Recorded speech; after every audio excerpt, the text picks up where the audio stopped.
The fans arrived early to the pit this morning to grill out and prepare for one of the biggest rivalries in Cincinnati, Colerain and Elder.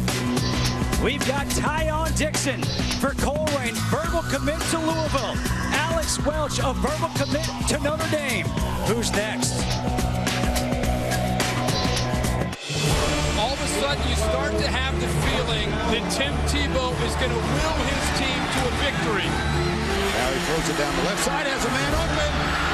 It is caught, touchdown. Just caught, a juggling catch by Bryant, and he's into the end zone. The fourth of the night for Des Bryant. 25, 20, get in the end zone, touchdown, A.J. Green. Touchdown, guess who? Green. Double coverage, A.J. Green with the catch.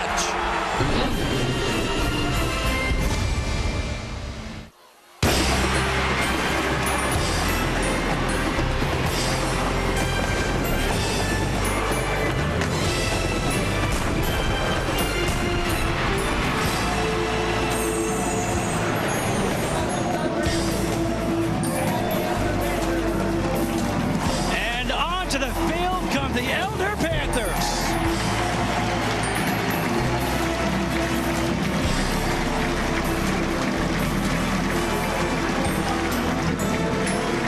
Welcome to the Old Spice High School Showcase presented by the U.S. Marine Corps. Today it's Colerain taking on number 3 Elder at the pit from Cincinnati, Ohio. Everybody, alongside the Director of National Recruiting for ESPN, Tom Luganville, I am Justin Kutcher. And Tom, when these two teams play, people show up. Usually it's in the postseason. Back in 2001 at Paul Brown Stadium. Are you ready for this? 47,743 people were there for that game. Then the next year at Nippert Stadium on the campus of the University of Cincinnati, over 30,000 people were at that game. So needless to say, we expect a sold-out crowd, over 13,000 here today. Tom, with that said, usually a postseason rivalry. How do you prepare now for game 2 in this rivalry? Well, Justin, you prepare like it is a playoff game, quite simply. Make no mistake about it, both Elder and Colerain have become accustomed to not only meeting, but exceeding expectations. A high standard has been set for both of these programs. So when you get a matchup like this early in the year, it's a measuring stick for what it's going to take to not only sustain success, but to have an opportunity in the playoffs to play each other once again. These two teams have very contrasting styles on the offensive side of the ball. Time now for our Nike Pro Combat Game Changers. And for Colerain, you see these three-headed monster. It is a three-headed monster for their triple option attack. Greg Tabor, the quarterback, 16 touchdowns a year ago. You see the total yards. He's an engineer of this rushing train. Trayon Durham, over 1,000 yards a year ago as a sophomore in 2008. And Tyler Williams, almost 1,300 yards as a sophomore again. Just a junior this year, but not a great week a week ago, and he has got to get back on track. Don't be surprised if we see Williams at quarterback a bit to allow Colerain to get their best 3 runners on the field at the same time. On the other side for the Elder Panthers, you got the quarterback Mark Miller and the tight end Alex Welch. Yeah, contrasting offensive styles between these two teams. Mark Miller was the offensive MVP in the state of Ohio as a junior last year. He will operate a multiple attack. You may see some pistol formation out of the shotgun. And then Alex Welch, the big tight end, a massive target in the passing game, verbally committed to Notre Dame, but ideally a better blocker at this stage. Count on him to be a major force in the running game for the Elder Panthers.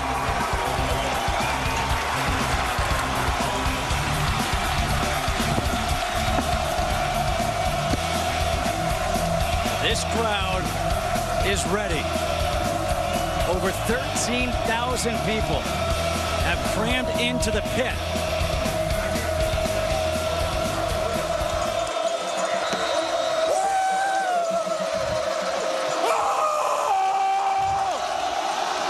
Tony Miliano, the kickoff for Elder. That one will sail out of the end zone.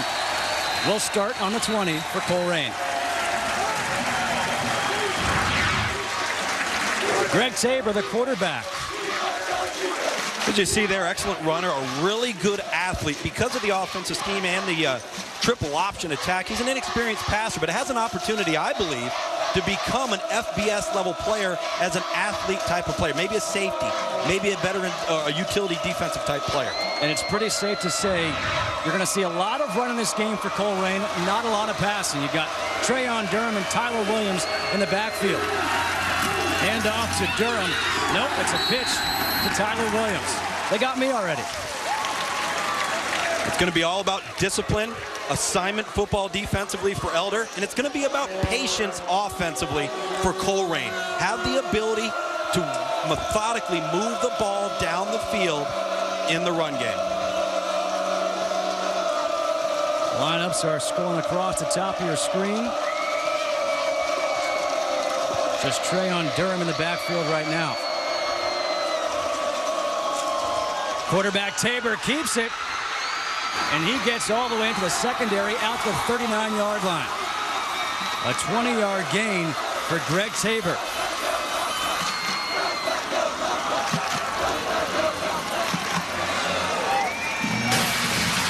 See Greg Tabor right here off of the dive fake and keeps it himself, blocking down within the offensive front, creating a nice running lane for Tabor.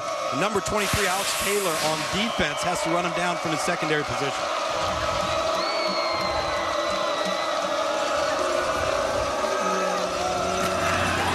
A fumble on the pitch. The ball was on the ground. It is marked down at the 34-yard line.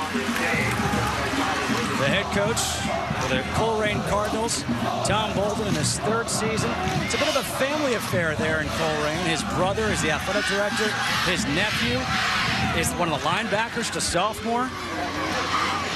There shouldn't be any problems with assignments within that family, Justin. At least when they get on the practice field and they go home. Tyler Williams splits out wide. Trayon Durham, the big junior in the backfield with Greg Tabor. Williams in motion, the pitch to Williams, fumble, and it's recovered by Brad DePoli. Jake Fishburne forced the fumble, DePoli with the recovery.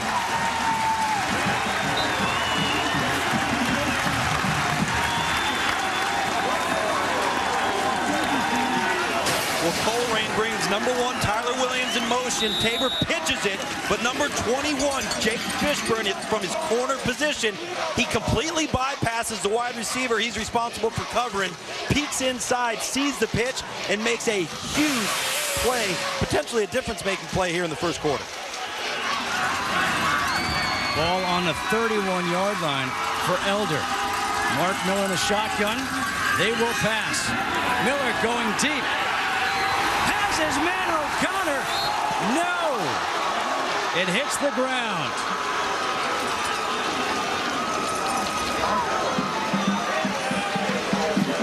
Tim O'Connor, a commit to Indiana, almost made a great catch. Yeah, you get the big turnover there in the first quarter. Why not take a shot right off the bat? See if you can get a big one, and a tremendous effort by Tim O'Connor. Just can't quite wrangle it in, and a nicely thrown ball over the shoulder on behalf of Mark Miller, the quarterback for Elder. Ben Cafaro, direct snap to him in the backfield. And Cafaro picks up 2 on the run.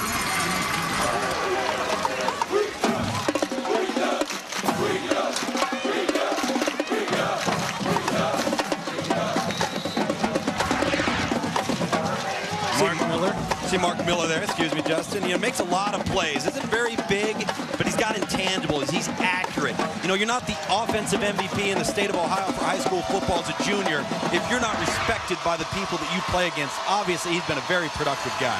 3rd down and 8. Miller has it come out of his hand. Loose ball. Still loose, and it looks like it may have been Robert Williams who came down on it. The Colerain players say they've got it.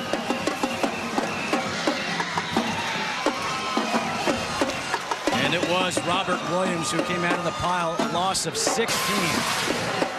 Whew, this ball just seems to come out of Mark Miller's hand right there. Yeah, very, very easily slips right out of his hand. And, you know, something to be noted from a coaching standpoint. When you recover a fumble, you have got to cradle that in what's called a prenatal position. You can't be pouncing all over it. Corey Mason punts it. Tyler Williams is deep. Fair catch. And that will bring us to our first break, a 38-yard punt. A near turnover for Elder. No score, 8:45 of the first.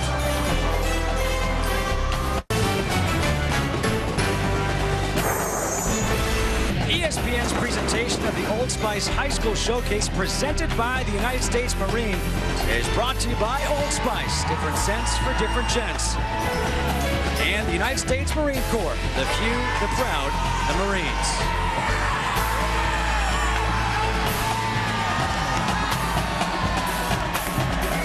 The Colerain fans that made the trip here to Elder in the pit. Colerain will have the ball at their own 7. Tyler Williams and Trayon Durham in the backfield. Durham the fullback. Tabor keeps it, doesn't get much.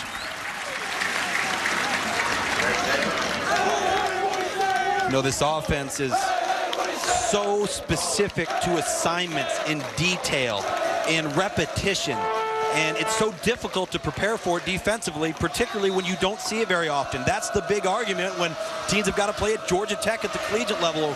For those who view the Ohio State-Navy matchup yesterday afternoon and the fits that Navy gave Ohio State. Tabor to Durham. Durham gets into the secondary and the shoestring tackle by Jake Lindsey.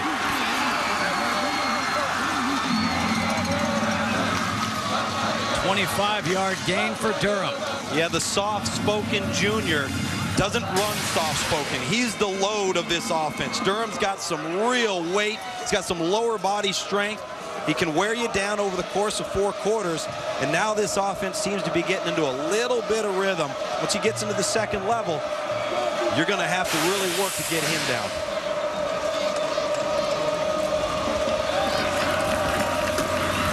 Tabor keeps it. And there are the problems that are persisting here now for Elder. Tabor with a big run finally goes down at the 41. 29-yard gain for the quarterback, Greg Tabor.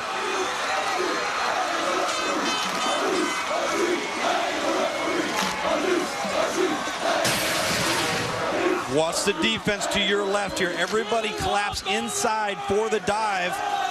And Greg Tabor properly reads the end man of the line of scrimmage, pulls the ball, and he's off to the races with no secondary run support on defense to handle the quarterback responsibility. Those are Tabor's number for last year. He's got 44 yards on the ground already here in the first quarter.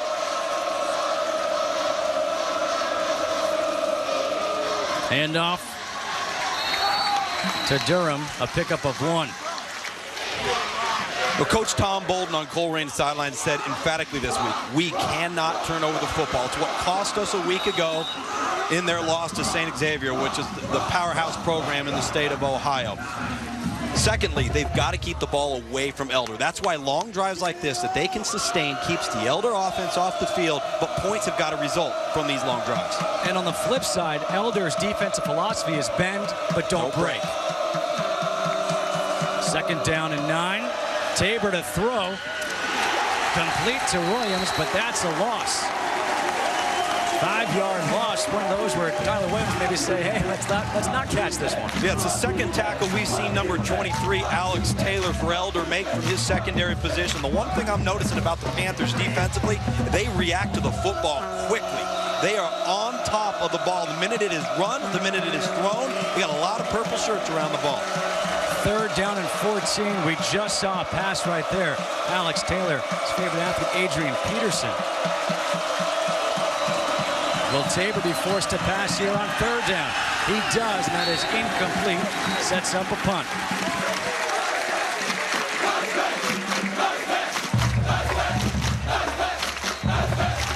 Justin, the positive that comes from a drive like that does result in a punt.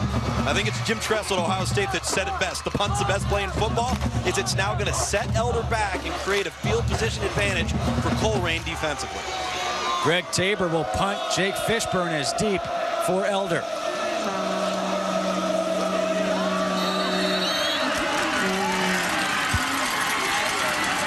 Flag on the play.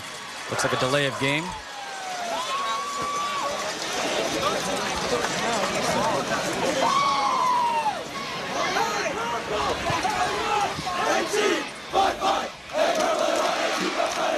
ESPNU 150 now scrolling across the top of your screen. Dead ball, encroachment, defense.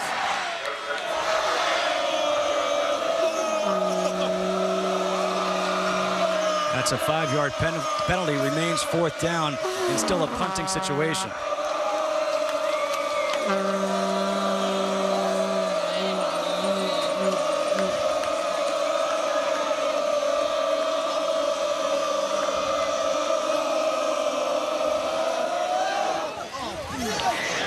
Tabor's punt is a good one, but it bounces on the goal line into the end zone. A 38-yard punt for Greg Tabor. We have 5:48 to go here in the first quarter. No score. It's a Sunday. It's not a school day. It doesn't matter. These kids are out supporting their classmates. No score, Colerain and Elder. Elder, location right here in Cincinnati, nicknamed the Panthers. They got a nice Panther here at the stadium. Founded in 1922. It's a private school. First football season back in 1923. 6 cities titles, 4 regional titles, 2 state titles, coming in 02 and 03. Look at the alum, Ricky Brown, class of 2002. Eric Wood, class of 2004. You can see those state championship rings in the picture. And this stadium, this is one of the best environments I've ever seen for high school football, even college football.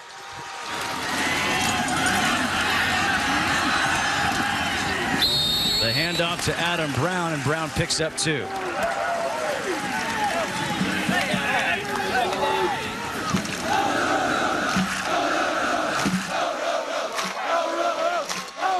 There's the head coach for the Elder Panthers, Doug Ramsey, in his 12th season.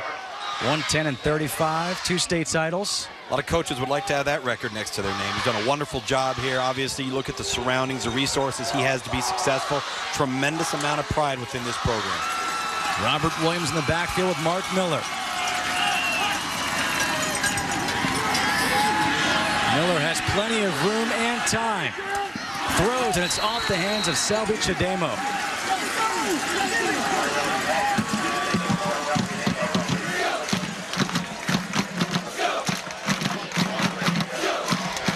Third down and 8 for Elder.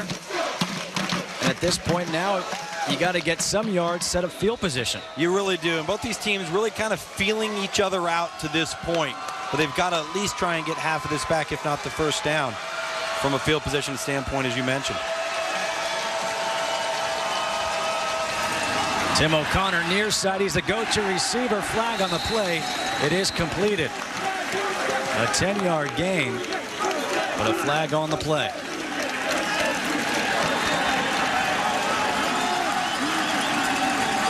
Holding against Elder. Negates the completion from Miller to Tim O'Connor.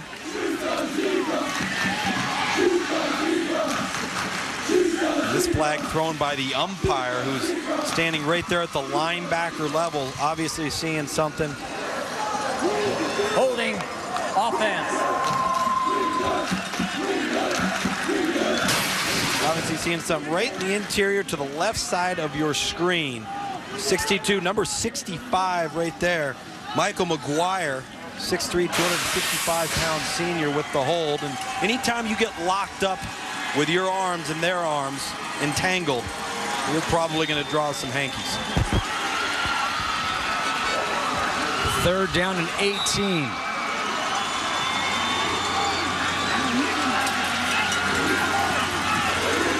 Four receivers for Elder.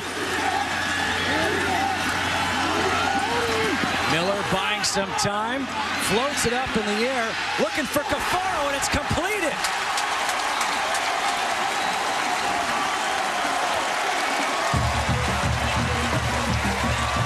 A 36-yard completion on 3rd and long. Well, Justin, a Hail Mary. Yeah, it was a Hail Mary, and essentially what this throw amounts to is what would have been a punt opportunity, so why not take a chance? He throws this one off for grabs. Mark Miller does not plant his feet well, and you see number 5, Ben Cafaro, just elevate, and number 21 defensively Chris Dukes for Colerain, one of their best secondary players, just mistimes his jump. Hand off to Adam Brown, tries to go up the middle. He's got nothing there. Jake Blust on the tackle. See Mark Miller here, right as he plans to throw, you see his right foot slip in the turf a little bit, causes that ball to hang up, and number 21 just does not time the jump well. Chris Dukes at 5'9", 160 pounds, matched up against another 5'9" prospect in Ben Cafaro, number 5 for Elder, who makes a spectacular grab. Last week, Cafaro, you'll see him set up at quarterback and running back as well. Miller scrambles. He's going to tuck it and run, and he dives. A pickup of 6. It's funny, you can see the contrasting styles. You think Tabor would dive? No, Tabor doesn't have that in his element, but they don't need Tabor to throw the football. This football team needs Mark Miller there under center to be able to move the ball through the air, and he's not going to take any chances. And it was a smart decision right there by Miller not to throw the ball up for grabs and to just take what the defense gives him. 3rd down and 4, empty backfield.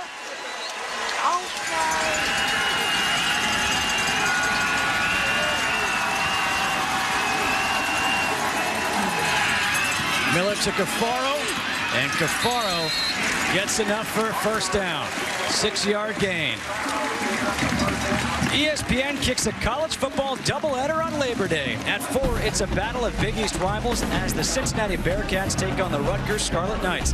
Then at 8, it's a Sunshine State rivalry as the Miami Hurricanes face Bobby Bowden's number 18 Florida State Seminoles for ACC bragging rights.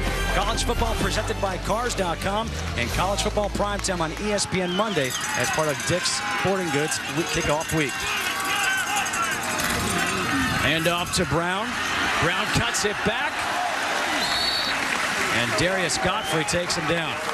Well, Miami, Florida State tomorrow night. You could argue 2 of those teams have some of the toughest schedules in all of college football. And Florida State so far, you look at the states by which their verbal commitments have come from. Just 1 from the state of Florida. Then you look at the position.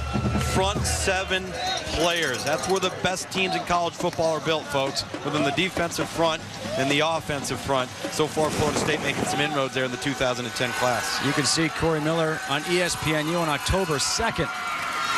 Brown again on the handoff. Looking for some room, doesn't have any. Loses one on the play. Andre Jones in on the tackle. You know, Doug Ramsey, the head coach at Elder, he wasn't kidding when he told us this week that they were a multiple set offense. So far, we have seen them come out in so many different personnel groupings, whether it's been 2 backs and a tight end, 1 back, 2 tight ends, no backs, what have you. Just trying to get a feel defensively for what Colerain's going to do, how they're going to react, and then that gives them an edge to figure out what they want to do throughout the rest of the game. 3rd down and 3. They're 2 for 2 so far on 3rd down conversions on this drive. Miller to Shelby Chademo. Chademo stays on his feet. What a second effort. Gets a huge block and converts yet again on 3rd down. 16-yard gain. Chademo run out of bounds by Darius Godfrey, but a flag is on the play.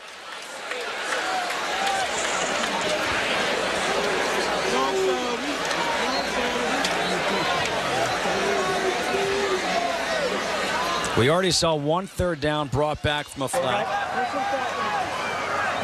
Personal foul, face mask, defense, half the distance.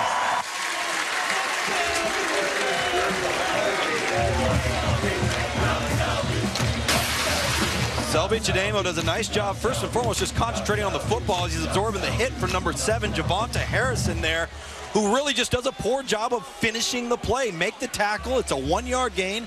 Then you've got the face mask coming on top of it.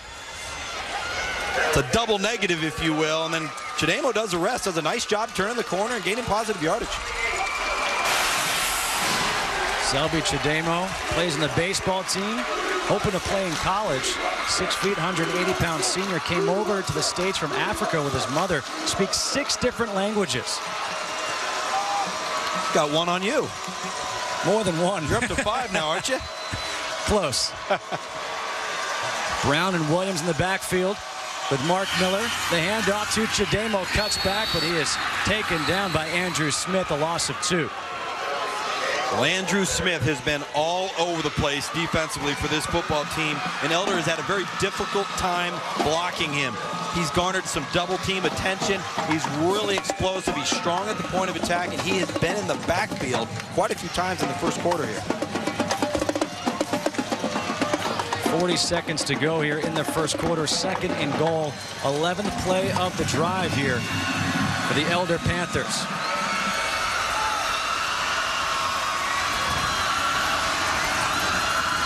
Miller back to throw. And now he's going to have to run for it. And Miller goes out at the 5. Andrew Smith yet again there on the tackle. Well, you hear the crowd not too pleased with the officials on that play. Is the left side of the offensive line for Elder. Number 62, Pete Bachman. Number 65, Michael McGuire. Having a difficult time blocking Colerain. A lot of people in this crowd wanted a few holding calls there. Sets up 3rd and goal from the 5. Elder 3 for 4 in the game on 3rd down conversions, but 3 for 3 on this drive. Miller looking for O'Connor, and it's incomplete. Good defense by Chris Dukes.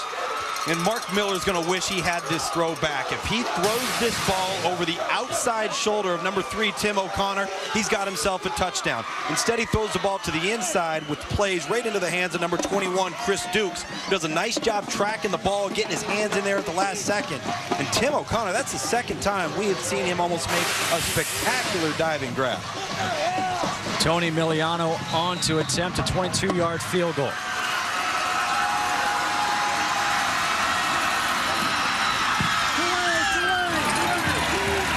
It's 3-0 Elder on top of Colerain.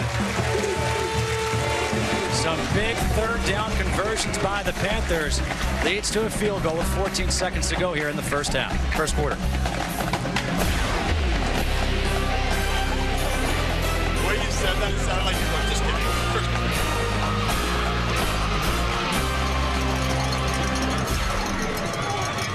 Never picked. Back's leaking out.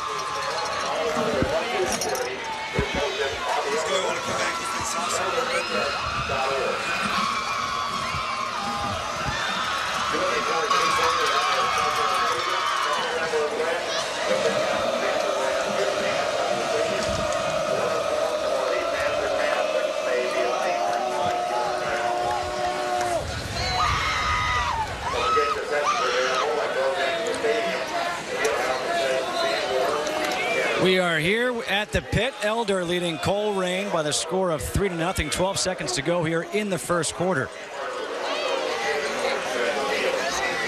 We did have some technical difficulties. It will be Tony Miliano to kick off here for Elder. Tyler Williams is deep for Colerain. ESPNU 150 at the top of your screen, the top 10 recruits. You can check that out throughout this entire broadcast.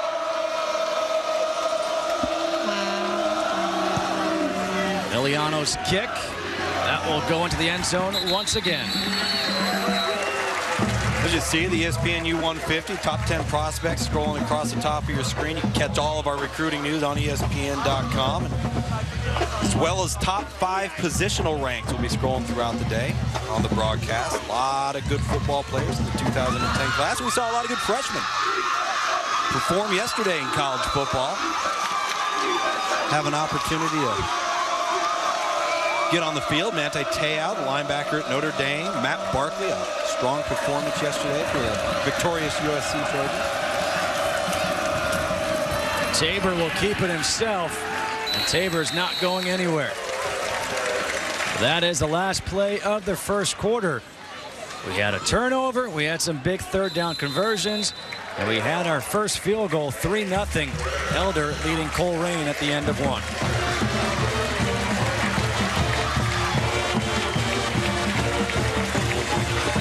Well, hotly contested matchup so far here at the end of the first quarter. You got 2 teams trying to feel their way.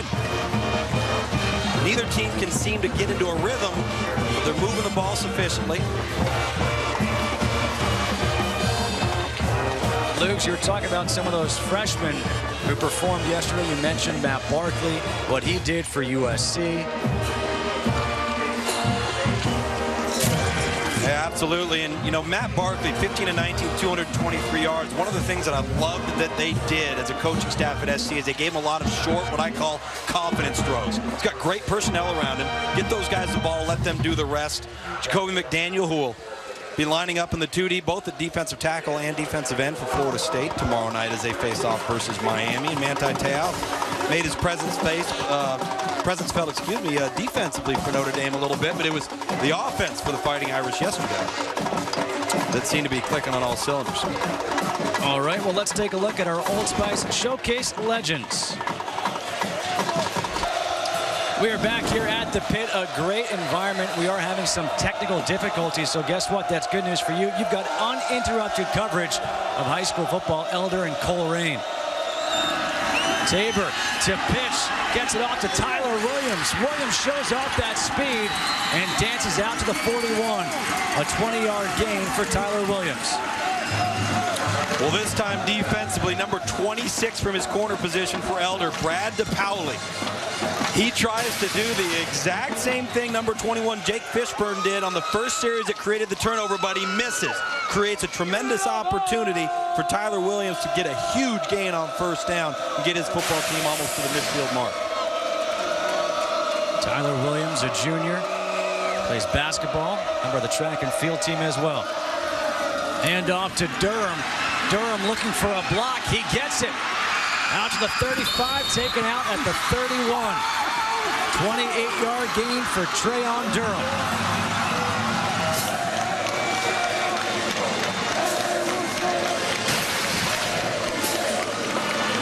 Just a simple give, a nice read by Greg Tabor. He goes ahead and gives it to the big load up the middle. And Durham does the rest, rumbling and bumbling. He is a real workhorse, and he's tough to bring down one-on-one. 3 rushes, 54 yards for Durham. They call themselves Thunder and Lightning. Can you guess who's Thunder? Yeah. He's the one whose hand's on the ground in a three-point stance. That's which one that is. 1st and 10. Tabor keeps it, tries to cut back. Eric Vogelsang in there for the tackle with Nick Ambelotis. 2-yard gain for Tabor. And Jake Lindsey, number 33, the linebacker for Elder, along with the defensive line mates there, doing a nice job penetrating upfield, forcing Greg Tabor, the quarterback at Colerain, to have to reposition himself, take another angle. 2nd and 8. 3-0 Elder leading Colerain. Jacob Lindsey, considering NC State and Cincinnati, has a chance to stay home. The pitch to Tyler Williams, and Williams is dragged out for a pickup of 4. Alec Niehauser gets the tackle. Nice job defensively by Elder there, just stringing the play to the sideline. Got the right players filling the right alleys, not creating a crease, allowing Tyler Williams to be able to take one cut and get upfield north and south. 3rd down and 4. 0 for 2 on 3rd down conversions in this game. The Colerain fans are cheering and their players saying, no, quiet down. And now a timeout is taken by Colerain.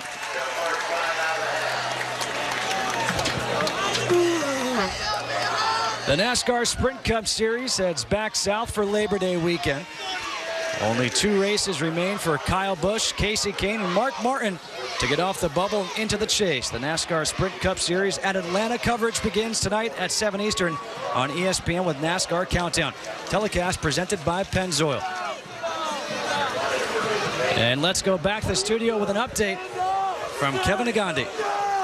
Thank you, Justin and Tom. We'll go back to Ohio in just a minute. But right now, the Sooner Nation trying to get out of a nightmare. Last night, it was all very real. Sam Bradford and number 3, Oklahoma, facing BYU, and Bradford taken hard down to the ground in the second quarter. sprained AC joint in his right shoulder. He would not return. X-rays were negative, but BYU would upset the Sooners 14-13. Of course, we'll have much more coming up at the half with Robert Smith joining us as we break down Oklahoma and their future and also talk about Ole Miss as they get ready for the season opener at 3:30 Eastern on ESPN. Guys, back to you.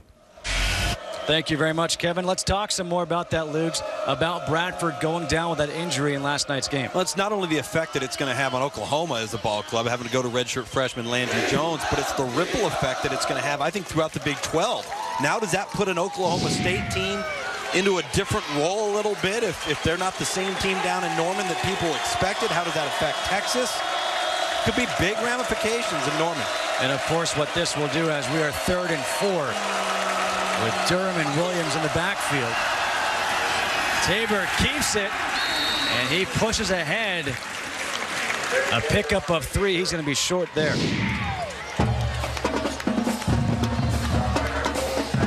They'll set up 4th and 1 for Colerain. And it looks right now as if they're going to go for it. They've got to come away with points. They can't allow themselves to get down any more to Elder because this is not a team that's in a comfort zone if they have to throw the football to get back into a game. 4th and 1. Durham gets it and more. Stays on his feet into the end zone. Touchdown.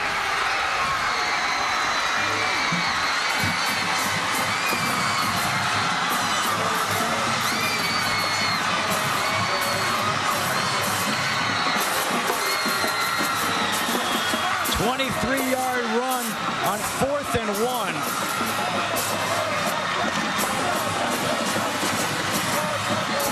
1. His coach calls him a man-child.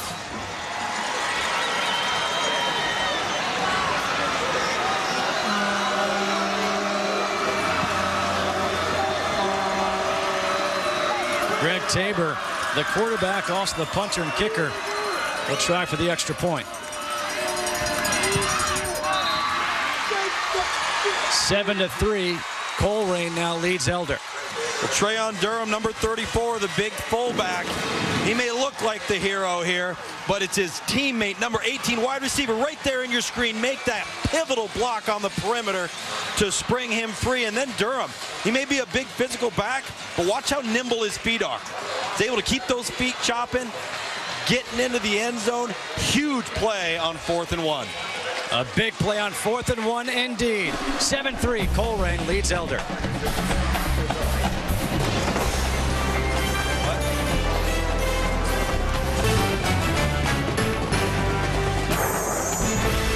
ESPN's presentation of the Old Spice High School Showcase is presented by the United States Marine Corps. The few, the proud, the Marines. And Nike Pro Combat. Prepare for combat.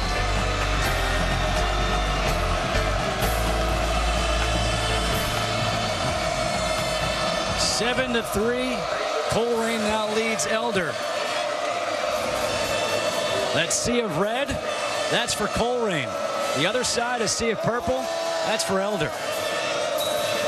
Jordan Pleasant to kick off. Ben Cafaro will take it at the 2. Cafaro cuts back. Chased down from behind by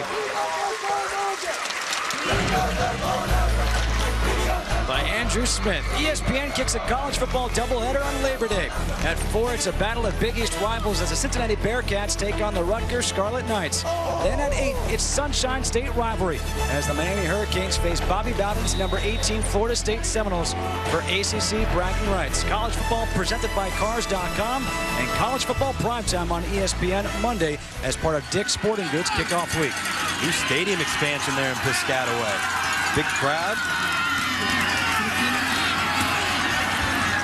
Adam Brown, first down, picks up 6. Joe Bolden with a tackle.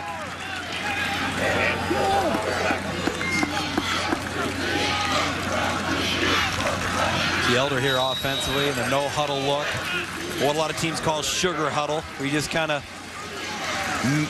mingle throughout the ball there, kind of linger around and They're able to get set quickly, calling the plays in from the sideline. Empty backfield here for Mark Miller.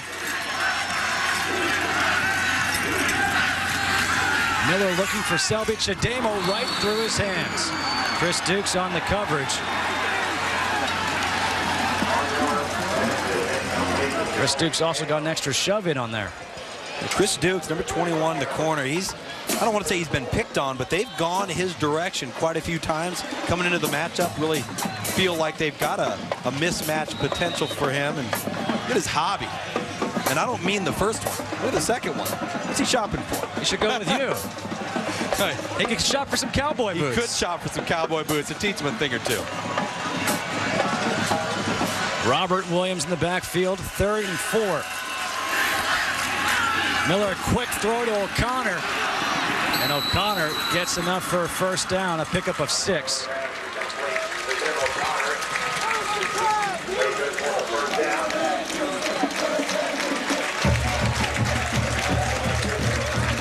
You see Tim O'Connor, 6'4", 195 pounds, big, strong possession receiver, committed to the University of Indiana. Could be a guy that could develop into maybe an H-back style of player at some point in his future. See last week, nice day in their opener versus East St. Louis. His brother plays in the Texas Rangers minor league system. Adam Brown, the inside handoff. He'll lose a couple on that one.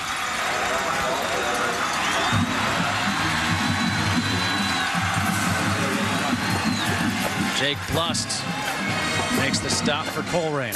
Yeah, number 50, Jake Blust. Number 40, Kyle Finley. Number 2, Dom Carter. Their front in this, what they term to be a 3-5-3 or a type of look defensively, have really done a nice job against this offensive front of Elder. 2nd and 12. Flag on the play.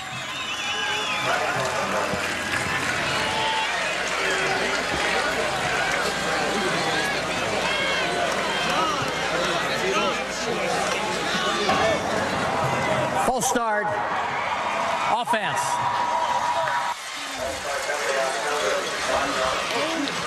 Colerain defensively is getting into a lot of looks. They're a base 50 front, which you're going to have 5 men along the front, which is, you know, essentially a tweaked 3-4 look. And then they bring guys from different angles. It can really create some confusion within the offensive front for Elder, and it has to this point. 2nd and 17 off the 3rd penalty against Elder in this game. Miller tries to stay on his feet. He goes down at the 30. A loss of 1. 3rd and long coming up here for Elder.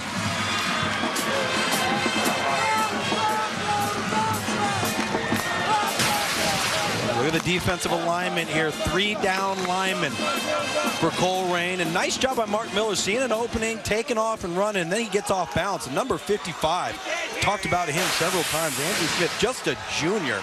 He's got an opportunity to develop into an outstanding prospect. Smart kid as well, 3.7 GPA. 3rd and 18. Miller looking for someone downfield. Over the middle, complete to O'Connor. But that will be short. 12-yard pickup sets up 4th down. Outstanding job defensively on behalf of Colerain in the secondary, just to be able to be near guys and not allow guys to be running straight down the field with a big scramble like that. Credit them defensively, and now getting the ball back, what looks like will be nice field position.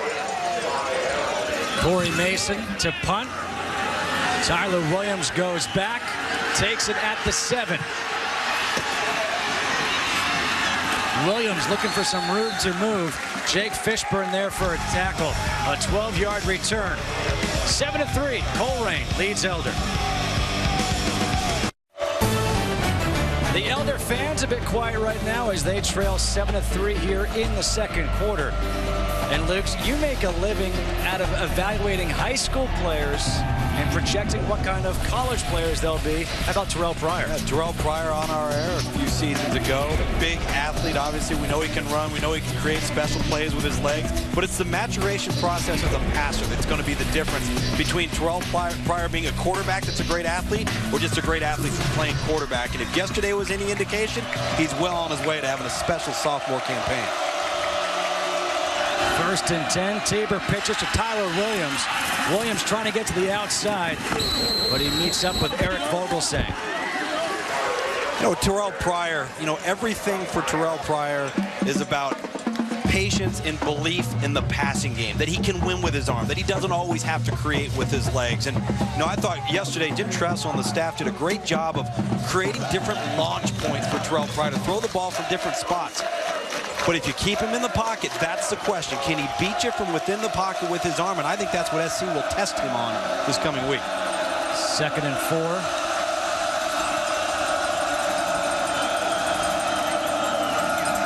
The handoff to Durham, and Durham is met there in the backfield. No gain on the play, sets up 3rd down and 4. Raheem Johnson in on the tackle.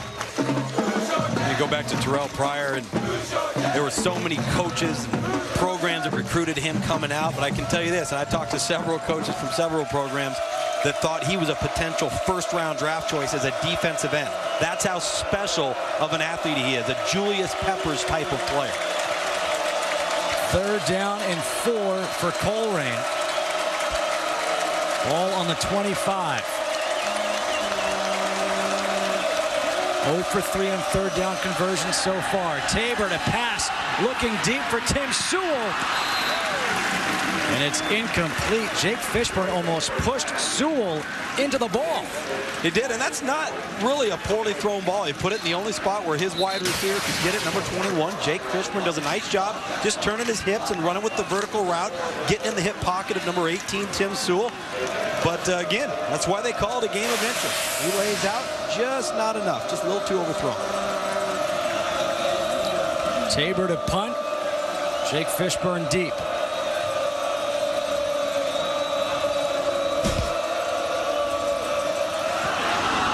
Lots of pressure applied there.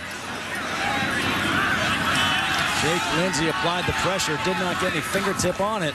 And this one rolls down the 29-yard line, a 45-yard punt. 7-3, Colerain leads Elder. The Purple fans trying to get back into it. 7-3, Colerain on top of number 3 Elder here with 4:08 to go in the 2nd quarter. And now here is the winner of the Honor Courage Commitment Award presented by the U.S. Marine.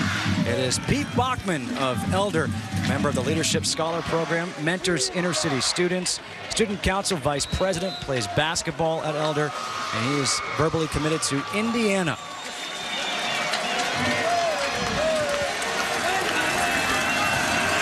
Empty backfield here for Mark Miller. 5 wide receivers. Quick throw to Tim O'Connor by the sideline. O'Connor breaks one tackle, gets out past midfield.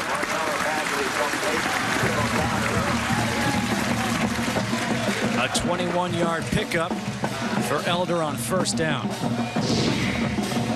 We talked before about the top recruiting classes for the class of 2010. This is 2009, but these kids will graduate in 2010. Correct, and sign in the first Wednesday of every February. And you see the usual suspects there. Florida, big day yesterday. Texas, Georgia, Alabama, Penn State. Joe Pa keeps getting it done there. You know why? LSU, Oklahoma. There's a pep rallies. Well, he's got Peach Paterno ice cream up there at Penn State, at the Creamery.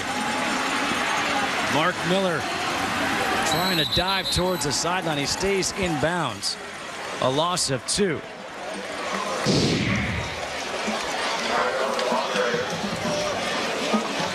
Luke, I kind of asked this question to you the other night, and I'll pose it again. You see those names and the schools up there, and you said the usual suspects. Why is it that the rich always get richer? Why don't players want to go and try to start a new thing at a new school? Well, they do, and they have, as evidenced by the Boise States emerging.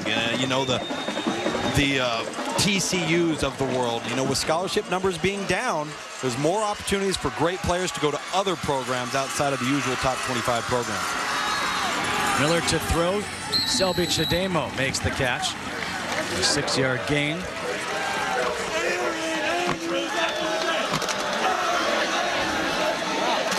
Recruiting's become so dynamic. You have to have so many different edges, because it used to be, hey, we play on TV and we go to a bowl game. Well, you know what? Everybody does now. So you've got to have something more to your sales pitch. There's got to be something more to your program.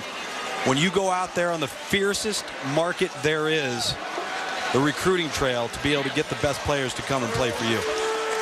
3rd and 6. Miller, 4 straight completions.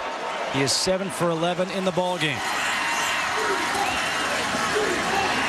Over the middle. Got his big tight end, Alex Welch. Another 3rd down conversion. We are at the pit. Colerain and Elder.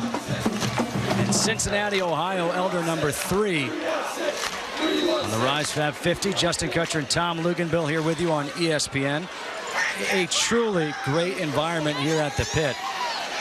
Players to watch for Colerain, Tyon Dixon, verbal commitment to Louisville. And Alex Welch, who just made that catch, committed to Notre Dame. Adam Brown, 2nd effort, no gain. Colerain on 4th and 1, handed the ball off to Trayon Durham, and Durham went in for a 23-yard touchdown run. The only touchdown so far in this game. You better bring your lunch bucket when you're going to attempt to tackle Durham. He is an absolute load. Keeps his feet moving. He's had a nice day so far here in the first half. 2nd and 11. Robert Williams in the backfield. Miller to Ben Cafaro. Cafaro gets up to the 30. Gang tackled. A 7-yard completion. Minute 20 to go here in the first half. Elder has all 3 timeouts and sets up 3rd and 4.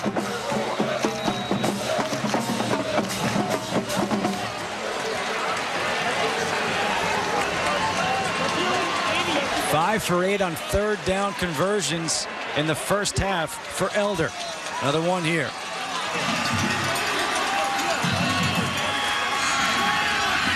Miller has room to run. Flag coming in from the far sideline. It's enough for a 1st down. Let's wait to see what the flag is for. I sure hope so. I may win it. I like you. Holding defense. Yeah, they catch Tyon Dixon, number 5, who we just spoken of, the linebacker, committed to the University of Louisville, so he's not going to have to get used to wearing a different helmet, as he's matched up against Adam Welch, who's trying to run down the seam, and quite honestly, Tyon Dixon flat out tackles him. And it was a good call, and could be a pivotal one as this ball moves closer to the goal line for Elder.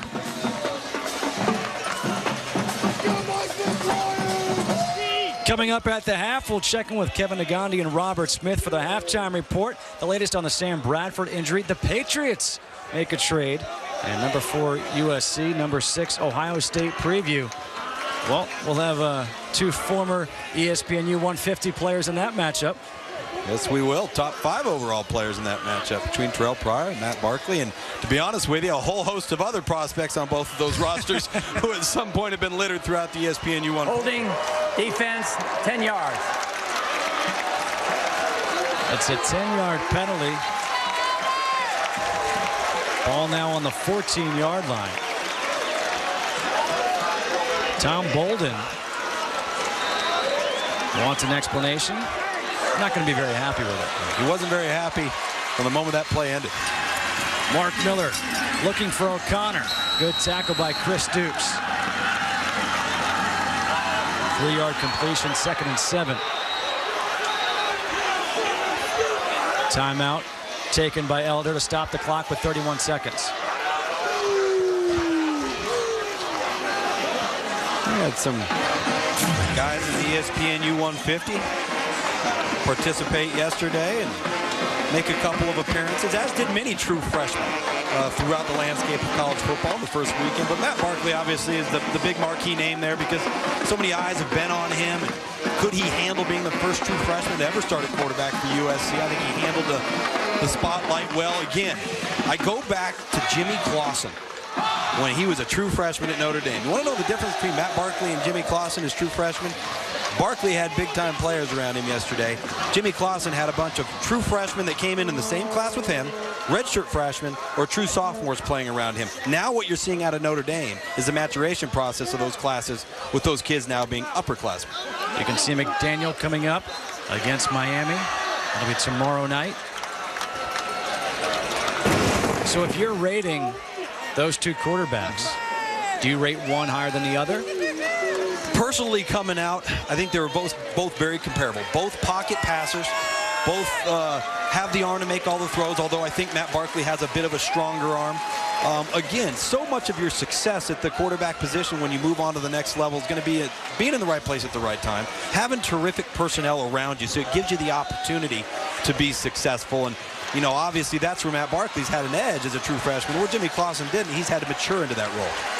2nd down and 5, empty backfield. The numbers on Mark Miller, 10 for 14, 119 yards here in the first half. Miller trying to buy some more time. Goes to the end zone and throws it out. Smart play.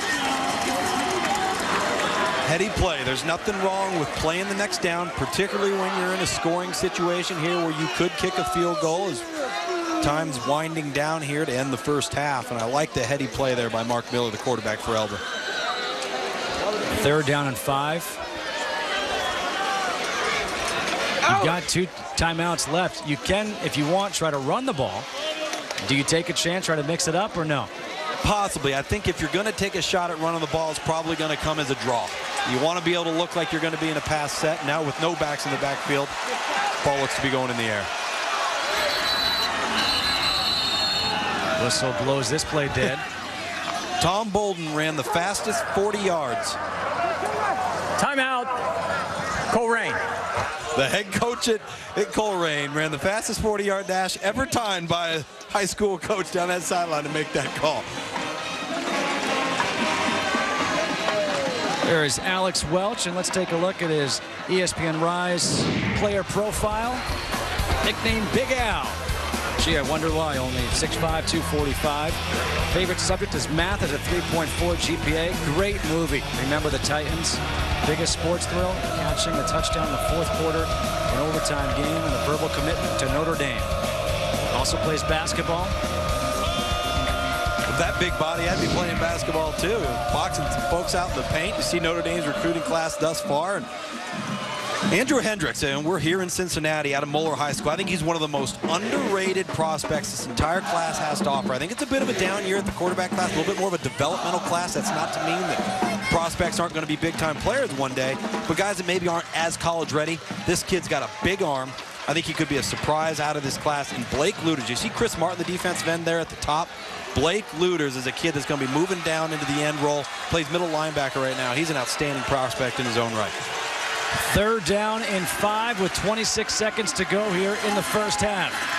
Miller to the end zone to Chademo, up in the air, touchdown!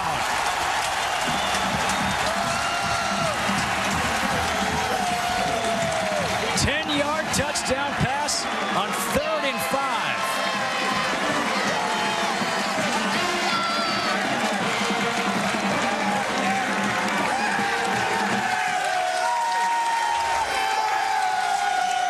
They say here with everyone dressed in purple, it's a purple thing.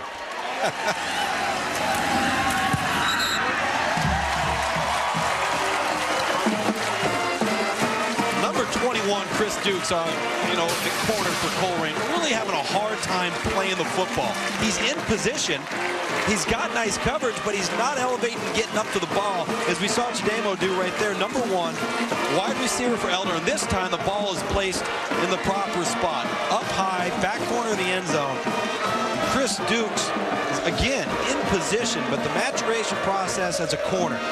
Once you're in position, you have got to locate that ball. You've got to elevate to your highest point.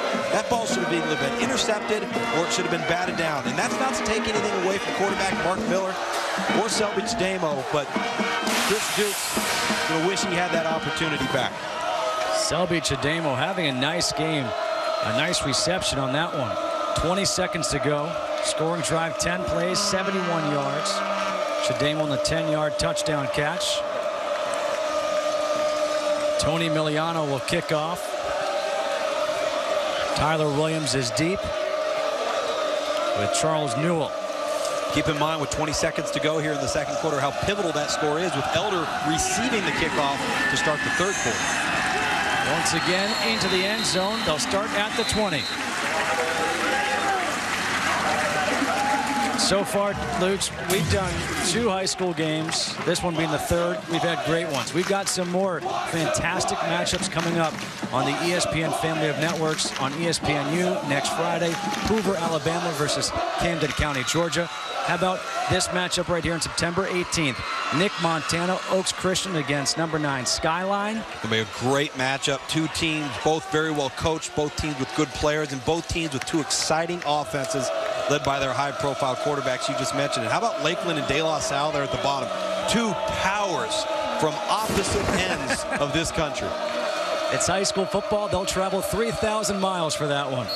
Greg Tabor is going to take a knee, and that's the way this first half will come to an end. A huge, huge score by the Elder Panthers. The 10-yard touchdown pass to Selby Chademo. These fans dressed in purple will go into the half kind of happy. Our halftime score, Elder 10, Colerain 7. Let's go back to Kevin Nagandi and Robert Smith for the halftime report.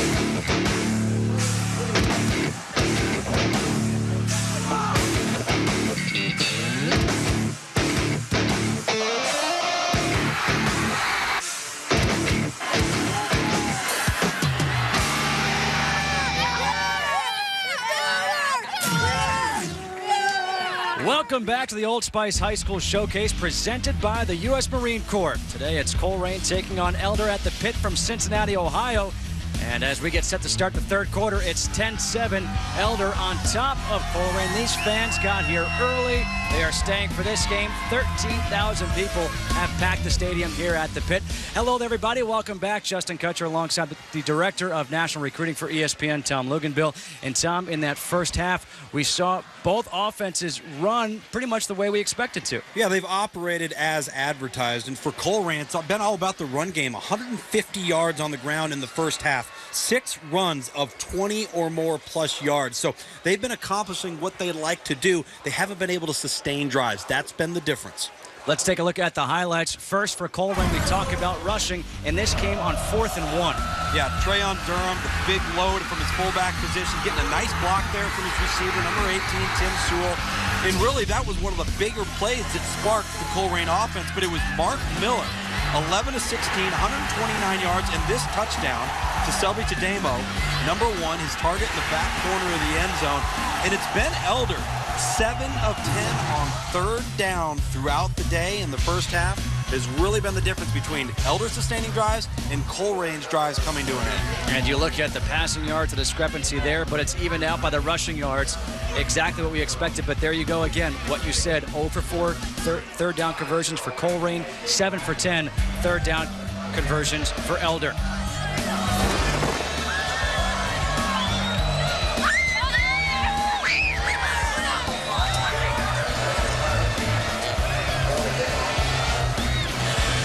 Colerain kicks off. Ben Cafaro takes it. And he comes near side. Big block by O'Connor. Frees him up. Here comes Cafaro over the 50 and taken down at the 45. What a way to open it up for Elder. Just before we went to break, I touched on how important it was to get that score before the end of the first half, then to have the ball coming out. You add on the tacked-on field position, and that's just like icing on the cake, because Ben Cafaro doing a nice job reading his blocks, taking what the coverage team gets him, puts his football team in great position. 52-yard return for Cafaro. The handoff to Adam Brown. Spins away from one tackle. And then he gets pulled down by Jared Grace. A pickup of 1 for Brown. And Brown is slow to get up as well. Adam Brown had a big first week of the season, 212 yards, 2 touchdowns in the opener against East St. Louis. He's been slowed down in this one.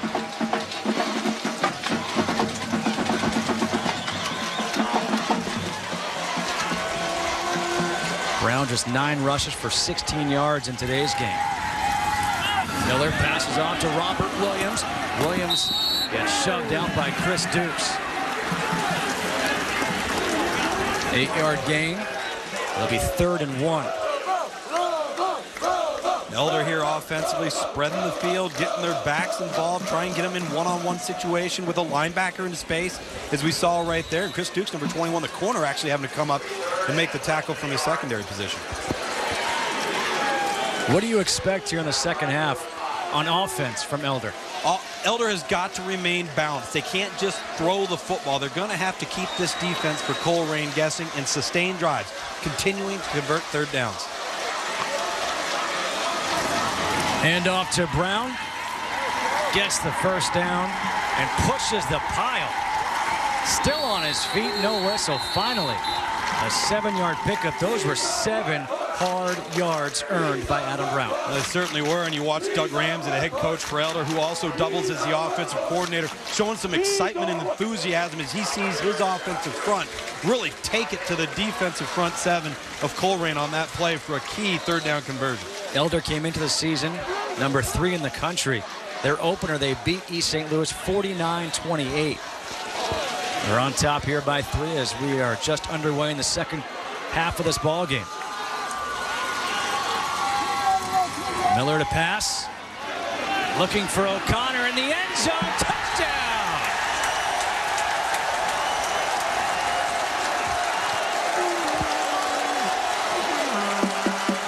'29-yard touchdown pass to Tim O'Connor.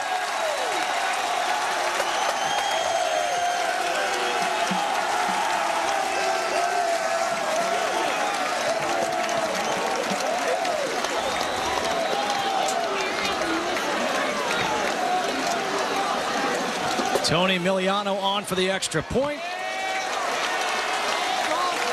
And it is 17-3.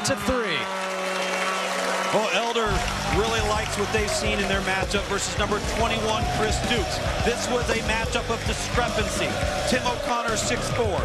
Chris Dukes, 5'9". Throw the ball up in the air, the big guy's going to win every time. Tim O'Connor with a touchdown. The opening drive putting Elder ahead, 17-7.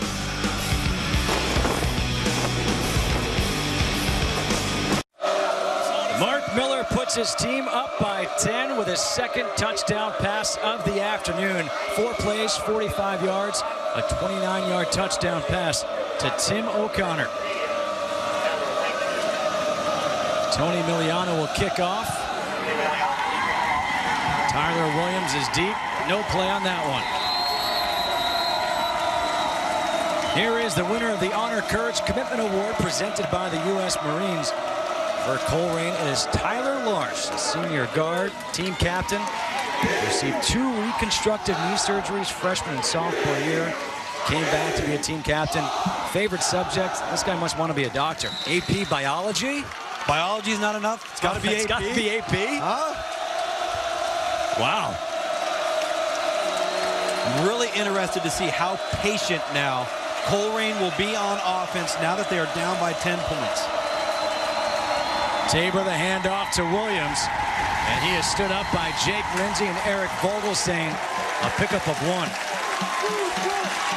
When you are going to be a power run team or a triple option based team offensively from a philosophical standpoint, you get behind, it changes everything. It takes you out of your comfort zone. You're not built to throw to win. And if that's what has to happen here, that's why I talk about the patience with Colerain. A lot of time left. Keep running the football, sustain a drive. Only 67 pass attempts all of last season. Tabor keeps it himself. Comes near side. Picks up a block, and Jake Fishburne's there for the tackle. A pickup of 9, 1st down.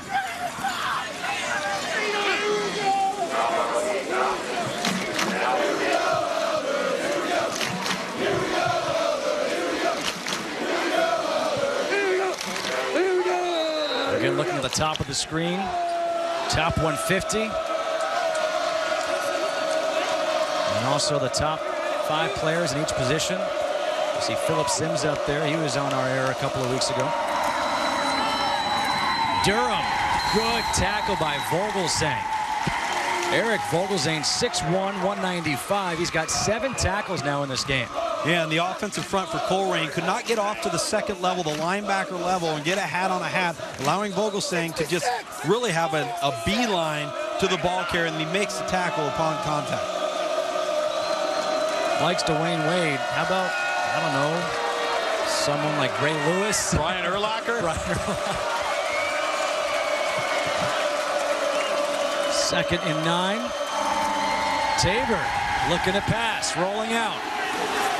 Now he's going to run. Good block. Stays on his feet. And he's going to be pushed out of bounds by Vogelsang. Flag, though, on the play. It's a 20-yard gain.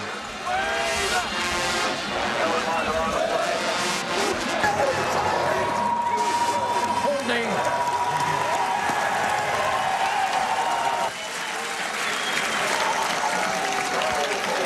Tom Bolden, the head coach at Colerain, not happy about this call right here. And it was such a fine play by quarterback Greg Tabor because it was a designed play-action pass. They were going to bootleg out, flood the field, and it looks like the hold's going to be at the bottom of your screen versus number 18 there, right next to quarterback Greg Tabor. They call it late, but it was a smart play by Tabor, pulling the ball down. Didn't like what he saw in the passing game, but negates a huge run. 2nd down and 18. Negates a 20-yard run by Greg Tabor.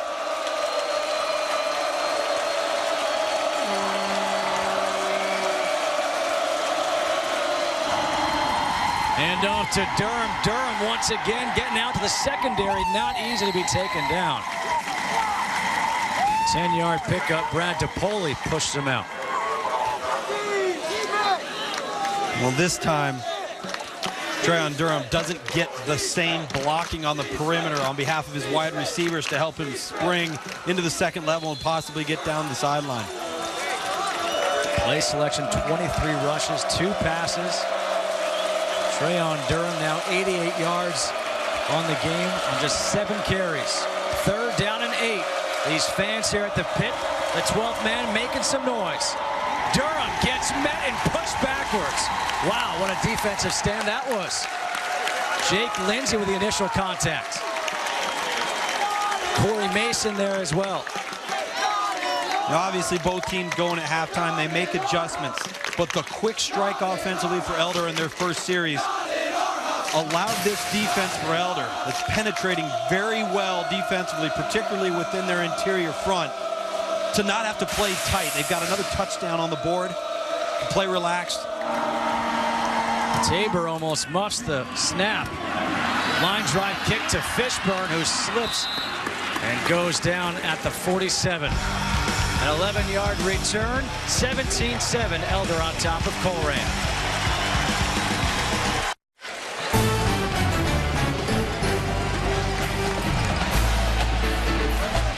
We are back at the pit in Cincinnati, Ohio, where Elder leads Colerain by the score of 17-7.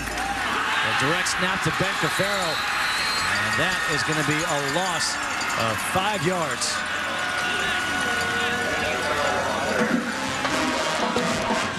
We now welcome in the 3rd member of our team today, Bill Conley from Scouts Inc. Bill, thanks for joining us. What's it like down there in the field in this crazy atmosphere? Well, I'm right in the middle of Spirit Nation down here, and I'll tell you what, the Elder fans are going crazy. They do a great job. The Spirit Committee here, and I'll tell you what, they do a super job. A lot of excitement, and Elder's really starting to take control of the game a little bit here in the second half. No, Coach, you've seen this state. You know the football inside and out from the high school ranks. Haven't been an assistant coach at Ohio State for 17 years. What are you seeing out there, X's and O's, from 2 of the state's premier powerhouse programs? Well, first of all, it really has been pretty much a defensive battle except for a couple of drives. I think the one you've seen from Elder, they've done a great job of the discipline it takes to stop the option. You have to have somebody on the dive, also on the quarterback and on the pitch. At the same time, you've seen Colerain at time make a few plays. Offensively, no doubt about it. The passing attack of Elder is really starting to take over. The big target, of course, Tim O'Connor, unbelievable, and Matt Miller's doing a super job. Still some good, solid hitting, but I'll tell you what, it's really been that type of battle here today. Get 2 great rivalries from crosstown. There is a flag down on the play. It came well after the whistle.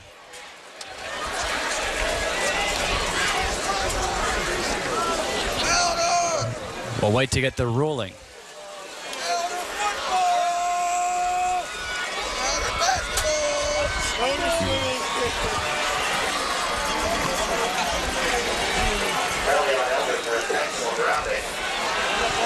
Illegal forward pass, loss of down.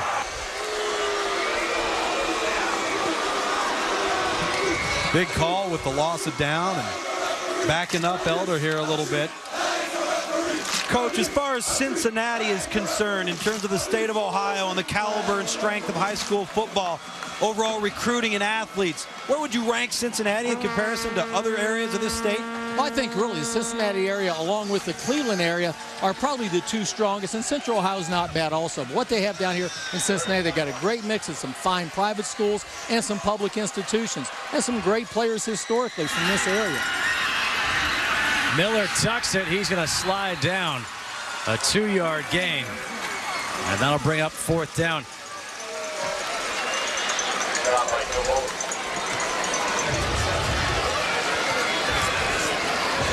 Corey Mason on to punt. Back deep, Tyler Williams and Bam Harrison for Colerain. A huge punt as Williams goes back to retrieve it. 54-yard punt. Williams brings it back to the 18-yard line, a 10-yard return.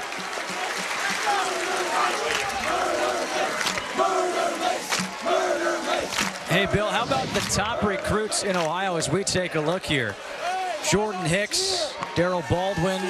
Have you heard anything about Hicks and where he may go? Well, you know what? I really think Jordan Hicks from just up the road, actually, Westchester Lakota High School. You know, it sounds like it's going between Texas and Ohio State because he's not really from Ohio originally. So I think it's going to boil down to those two schools. Okay, and the real question for me is, have you gone back behind the end zone and gotten any of that barbecue yet? No, but it's smelling awful good down here. I'm going to get in a 3-point stance and sprint over there pretty soon. Tabor looking deep, and he just throws it. Misses Tyler Williams. I like Tyler Williams. I like the offensive formation, putting their biggest speed threat out wide and sending them down the sideline. Again, just beyond the outstretched fingers of Williams. And he had his man beat by a good 3 to 4 yards. 2nd down and 10. Colerain trailing by 10. Colerain lost to Cincinnati St. Xavier 16-0 in their opener. Had just 153 yards on offense. Flag on the play.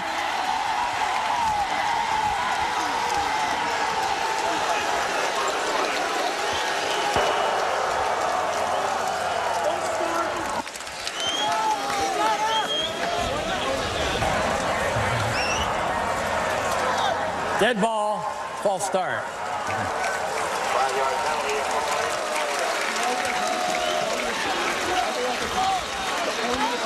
Again, you look at the 2nd and 3rd down scenarios. You're going to see the replay here. A little extracurricular activity defensively. Number 10, Corey Mason. Not playing well with others in the sandbox. You put this football team offensively in Colerain in a 2nd and 15 scenario. Again, the scheme doesn't benefit from that. Trayon Durham trying to move the pile. Just moves it 3 yards. Coach, you've coached high school football in the state of Ohio a long time ago. Not that long ago. Come on. And we're seeing the triple option here today from Colerain. And talk a little bit how offensive football is starting to become full circle. The spread offense essentially being the single wing out of the shotgun. Georgia Tech and Navy becoming prevalent with their triple option again. Exactly right, and that's what makes it so tough to defend because it limits what you can do defensively. If you've got a blitz or you got a line stunt, oftentimes you have to call that off against the option to defend all 3 things. So you have to really be good. And also the other part, if you don't run that offense yourself, it's extremely hard to simulate it in practice. I think it was one of the problems Ohio State ran into against Navy yesterday. You can't simulate the option unless you run it a lot yourself. That's exactly right, and that's one of the reasons why you say if you're going to get Navy or you're going to get Georgia Tech at the collegiate level, either get them in the opener or get them in a bowl game where you have an opportunity to prepare. Exactly. Tabor to punt. A low punt to Jake Fishburne chases him back to the 40. Fishburne able to stay on his feet. Taken down by Andre Jones. Hey, Coach, thanks so much for joining us. Go grab some barbecue. Bring it up here to the booth. I think Luke's is hungry. Does he want sauce on that or not? Absolutely. All right. 17-7. Elder on top of Colerain.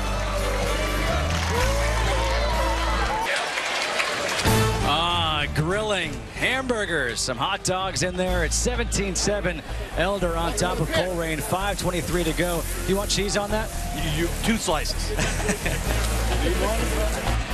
Time now for today's Nike Pro Combat Game Changers. Looking at them for Elder, Mark Miller, and Alex Welch. Miller having a nice game. Nice game, no turnovers, making smart plays with his head.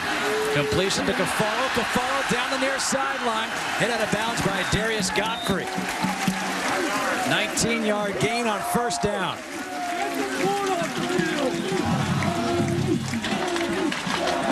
Just dinking and dunking. You see that completion percentage being so high for Mark Miller, where they're not throwing a lot of intricate throws downfield between coverage, getting the ball into the hands of their playmakers. Number 5, Ben Cafaro, has been a huge asset to this offense here today. 70% completion percentage for Mark Miller on the day. Hands off to Brown. Brown gets taken down by Jake Blust. Initial contact, and we've got some extracurricular. Alex Welch's helmet goes flying off as he and Tyon Dixon get tangled up. Well, it's not the first time they've been tangled up. That gets the crowd here, both Colerain and Elder, a little bit worked up. But these guys have been going after it, not only in one-on-one matchups and coverage, but at the point of attack and run blocking as well. Tyon Dixon, 5'11", 185. Commit to Louisville. Alex Welch, 6'5", 245. Commit to Notre Dame. They talk about Tyon Dixon, his size. You know, that's what the linebacker position is becoming in college football because of the spread offense. You've got to be able to have guys that can play in space, that can run, and that you don't have to substitute for versus the no huddle. Empty backfield on 2nd and 12. Cafaro again. Bam Harrison pushed him out. And once again, Welch, he got a hand to the head.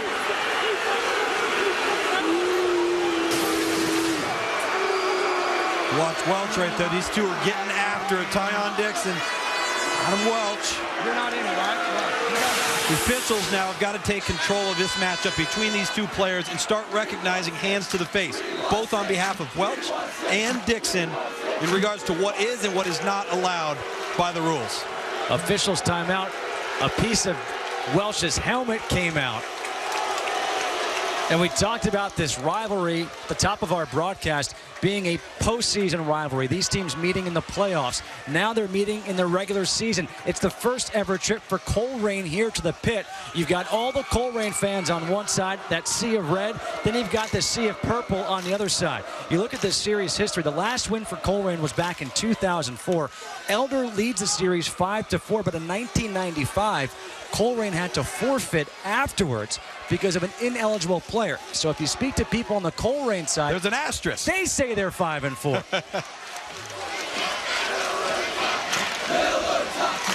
Alex Welch verbally committed to Notre Dame. The number 12 ranked tight end by ESPNU 150. Adam Brown in the backfield, 3rd and 2. 8 for 11 third down conversions for Elder.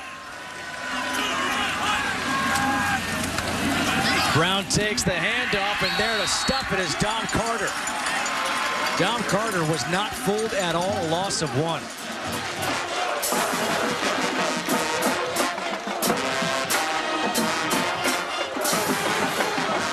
Elders keeping their offense on the field here with a 4th and 4 situation, showing some confidence not only that the offensive football team can get the first down, but showing some confidence in their defense. It would have been about a 40-yard field goal attempt. Miller to throw. Cafaro open far sideline. First down. Ben Cafaro's favorite player is Wes Welker. He's looking like Wes Welker in this.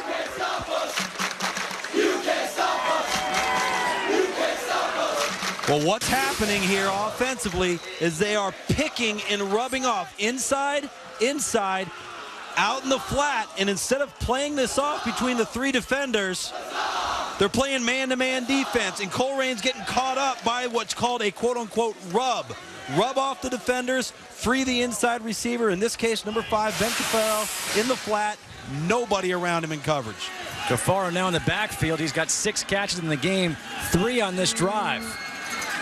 Make it 4 on this drive. Cuts back in the middle. Tyon Dixon comes back to make the play. No, Tyon Dixon has got his motor running right now. He's running on 93 octane. Not only is he mixing it up with Adam Welch, the tight end for Elder, he is flying sideline to sideline in on a lot of tackles.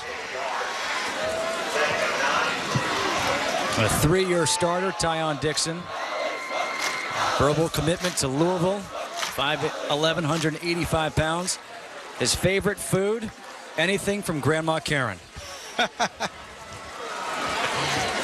want to know what's on the menu. Yeah. Second and 9. Miller to the end zone. O'Connor. And that is incomplete, going at Chris Dukes again.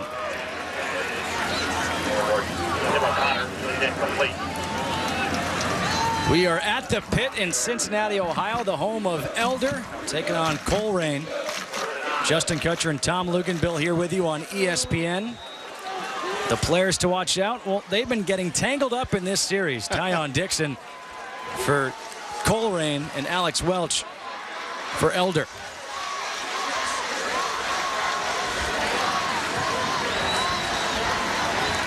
Third and 9.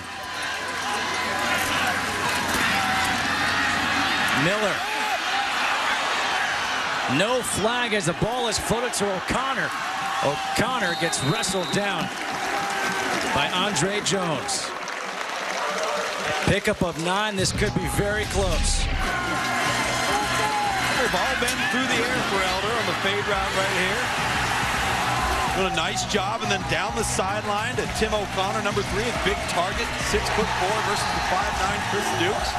And then a very dangerous play there on behalf of Mark Miller, the quarterback for Elder, as he rolled right, scrambling, looking for something, and throws it back across his body and really lost it up. Really lucky Tim O'Connor was there to make that grab. Miller was able to throw it up and allow O'Connor to make that grab because it looked like there was a hold over the middle where one of the receivers, I think it may have been Selby Chidemo, who almost went down. It's first and goal. Handoff to Brown. Flag on the play.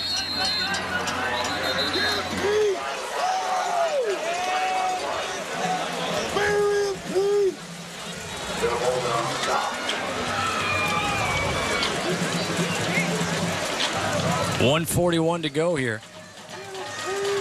It's a false start against Elder.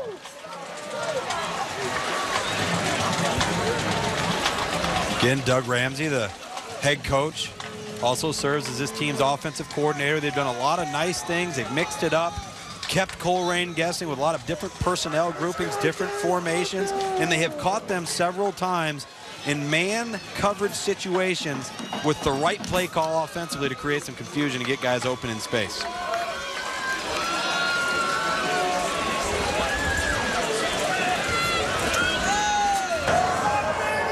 Procedure.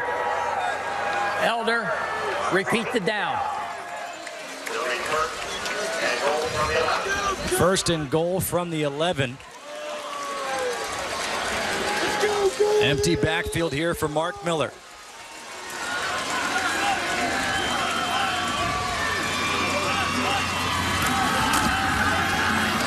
Rolls out, looking for Chidemo. Another flag on the play.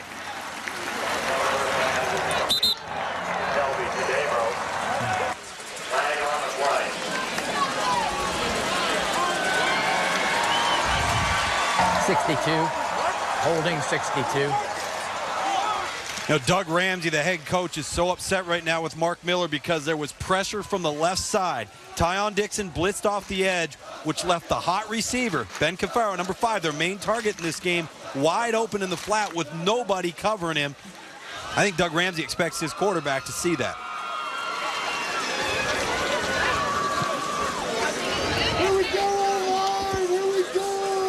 It will still be first and goal. But it will be first and goal. Holding.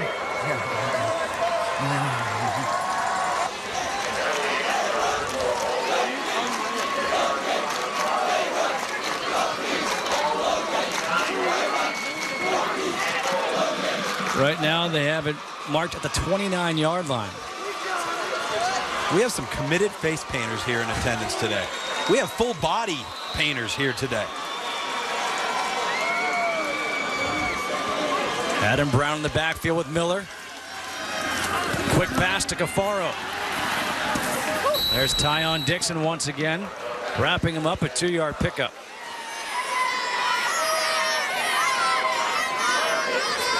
You see there on the sideline, Doug Ramsey, his assistant coaches. You've got the grease board there. They're going to write a number that everybody can see from the field as they look back to the sideline, giving them an idea of what play they'd like them to look at as they look down at their wristbands on the field. Everybody's in sync, knows what to run. It used to be it was all hand signals. Now instead of taking the guesswork out of the hand signals, put it on a number, everybody wears a little band around your arm. What do you prefer when you're the quarterback? I like the hand signals.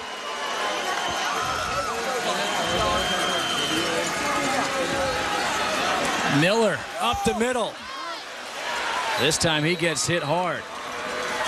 3-yard gain for Mark Miller.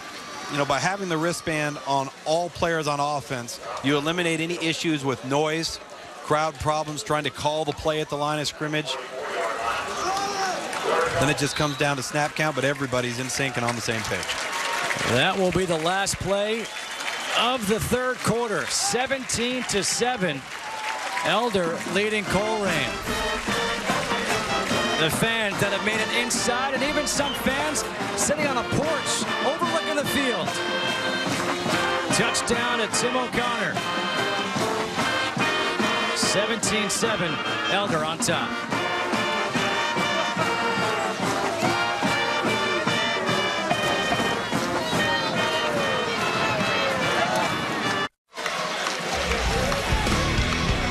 We are back at the pit, or as I like to call it, the Wrigley Field of high school football stadiums. That right there is part of a house. That's a porch that's not part of a stadium. They are overlooking the field here. It's awesome. And it's not even connected to the house. It's actually out in the backyard, built right up against the back end of the stadium. Fantastic. The stands are 5 yards away from the field. This is built with homes all around it. Miller with some time. Looking for O'Connor. The fans were looking for a flag. No flags on the field.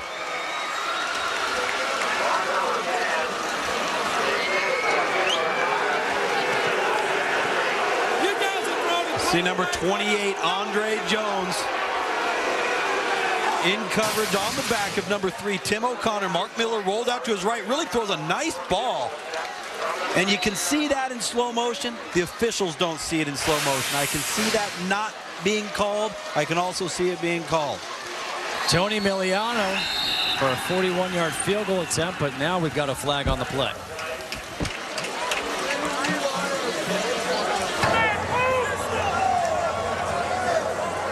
Dead ball, encroachment on the defense.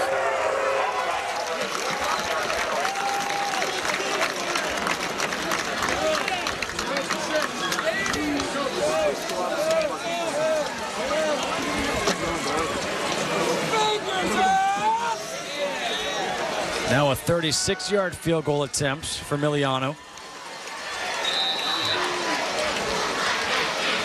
You can see the school there in the background.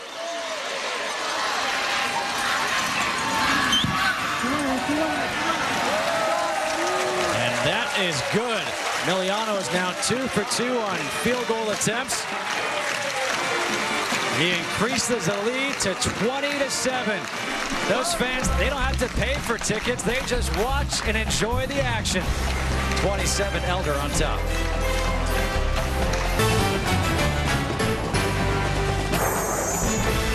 ESPN's presentation of the Old Spice High School Showcase, presented by the United States Marine Corps, is brought to you by Nike Pro Combat.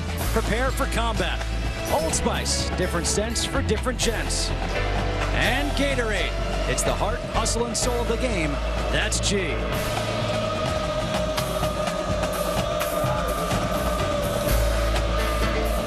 Shirts, that's optional. When you got body paint, you don't need it. Yeah, look at the cheerleaders down there for Elder. All boys school, a little over 900 boys.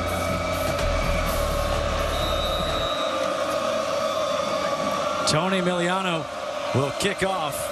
All of his kickoffs have sailed into or out of the end zone. And we'll continue that trend.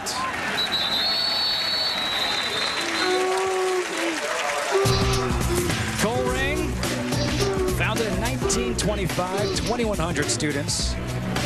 Location here in Cincinnati. They nicknamed the Cardinals. Let's look at their athletic facilities. 2004 Ohio State champions.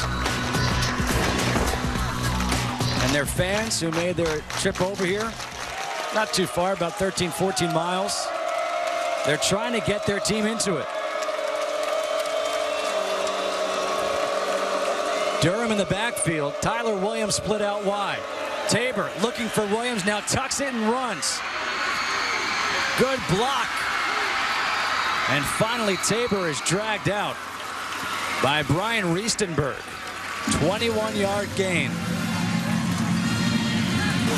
And the NASCAR Sprint Cup Series heads back south for Labor Day weekend. Only 2 races remain for Kyle Busch, Casey Kane, and Mark Martin to get off the bubble and into the chase. The NASCAR Sprint Cup Series at Atlanta coverage begins tonight at 7 Eastern on ESPN with NASCAR Countdown. Telecast presented by Pennzoil.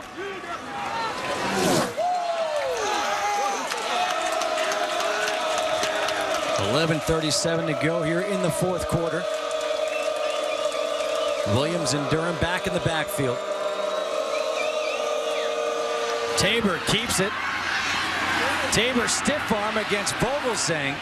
And another one, this time he grabbed the face mask of Fishburne right in front of one of the officials. No flag. Sometimes those offensive face masks are a little hard to get a good peek at, especially when he's in the crowd along the sideline there. Nice job reading the end man on the line of scrimmage on behalf of Tabor. Number 8, the quarterback. He keeps it. Nice stiff arm. Shoots to go out of bounds. He grabs it, slings down. Corner. For Elder. Look at the pass yards. -5 for Colerain on the day. Hand off to Durham. Initial contact by Nick Ambelotis. You know, one of the issues Colerain's having in their passing game is they want to get their best skilled athlete, which is Tyler Williams, number 1. They want to get him in space, so they line him up out wide. Well, the minute they do that, everybody on defense for Elder knows that there's going to be an attempt to try and get Williams the ball. And now that's putting Tabor in a bad position because he's got to now have somebody else to go to, which usually means tucking it and running it. Trayon Durham is down on the field right now. 6 feet, 200-pound junior.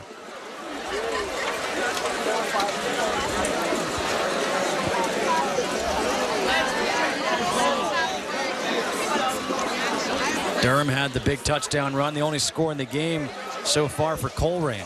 23-yarder on 4th and 1. He gets up and he's all right. I think of the maturity level, not only the talent level, but the maturity level of Trayon Durham and Tyler Williams, both over 1,000 yards a year ago as a sophomore. Each one was a sophomore. That's impressive. What about recruiting-wise? Because it's triple option, they don't pass. Does that affect them at all? Do their numbers become inflated?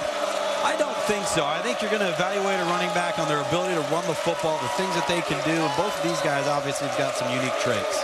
Monty Ivory is now in the backfield. Tyler Williams split out wide. 2nd and 7. Hand off to Ivory up the middle. Ivory stays on his feet. Now he's whistled down at the 35, a pickup of 11. Nick Ambelotis again with a tackle. And Monty Ivory, the senior out of this group in the backfield, lines up both as what would be the A back, if you were to talk the Georgia Tech terminology, or the B back, which is what we saw him in there right there, which is generally the fullback role for Monty Ivory, the 6', 180-pound senior. 1st and 10 from the 35.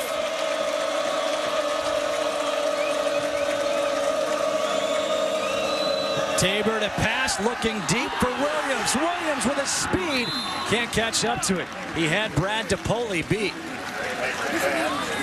And Brad DiPoli knows it's coming, and Williams still runs right by him. Off of the play pass again. The minute you put Williams out there, it's going to alert the defense. Something fishy's going on in the passing game. They want to try and get this guy the football. Everybody coming inside, trying to stop the run off the dive. Creates a one-on-one matchup between corner and wide receiver out wide. They just can't seem to hit the mark. Been close a couple times. This is a big drive right here for Colerain. A touchdown makes it a one-possession game. Monty Ivory in the backfield with Trayon Durham. The pitch to Ivory, almost fumbles it. Gets hit hard by Eric Vogelsang, a pickup of 7.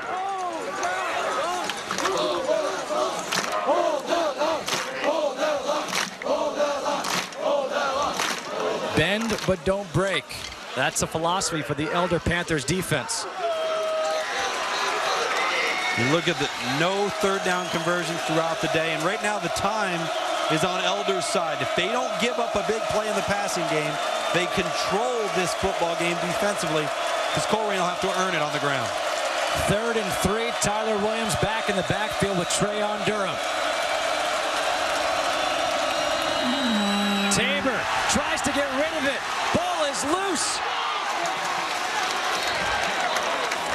And it looks like it was picked up by Trayon Durham. Another stop on 3rd down by this Panthers defense. A loss of 8. Now this is a matter, I think, of Greg Tabor, the quarterback, really just trying to make a play, get that ball out of his hands, and contact's already been made. Number 18 at the point of attack for Elder. Kenny Orloff doing a nice job planting his helmet right in the chest of Tabor, and the ball comes loose. But again, I go back to what I said in the first quarter. There is a way to fall on a fumble. You can't pounce on a fumble and expect that ball to be recovered. All you're going to do is force it to bounce up in the air. Right now, Elder does not have anybody deep. Tabor, and they were expecting this.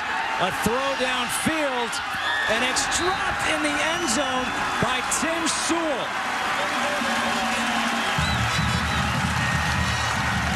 Does a great job of being alert by number 26. Brad DiPoli, the corner for Elder. And Tim Sewell's got to make the play. He's been a great blocker all day, but not enough with the hands. So close, but it's still 20-7.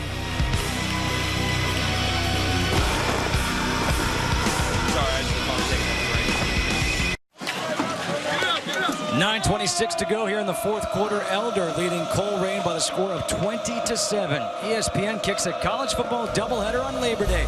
At 4, it's a battle of Big East rivals as the Cincinnati Bearcats take on the Rutgers Scarlet Knights. Then at 8, it's the Sunshine State rivalry as the Miami Hurricanes face Bobby Bowden's number 18 Florida State Seminoles for ACC bragging rights. College football presented by Cars.com and college football primetime on ESPN Monday as part of Dick's Sporting Goods kickoff week.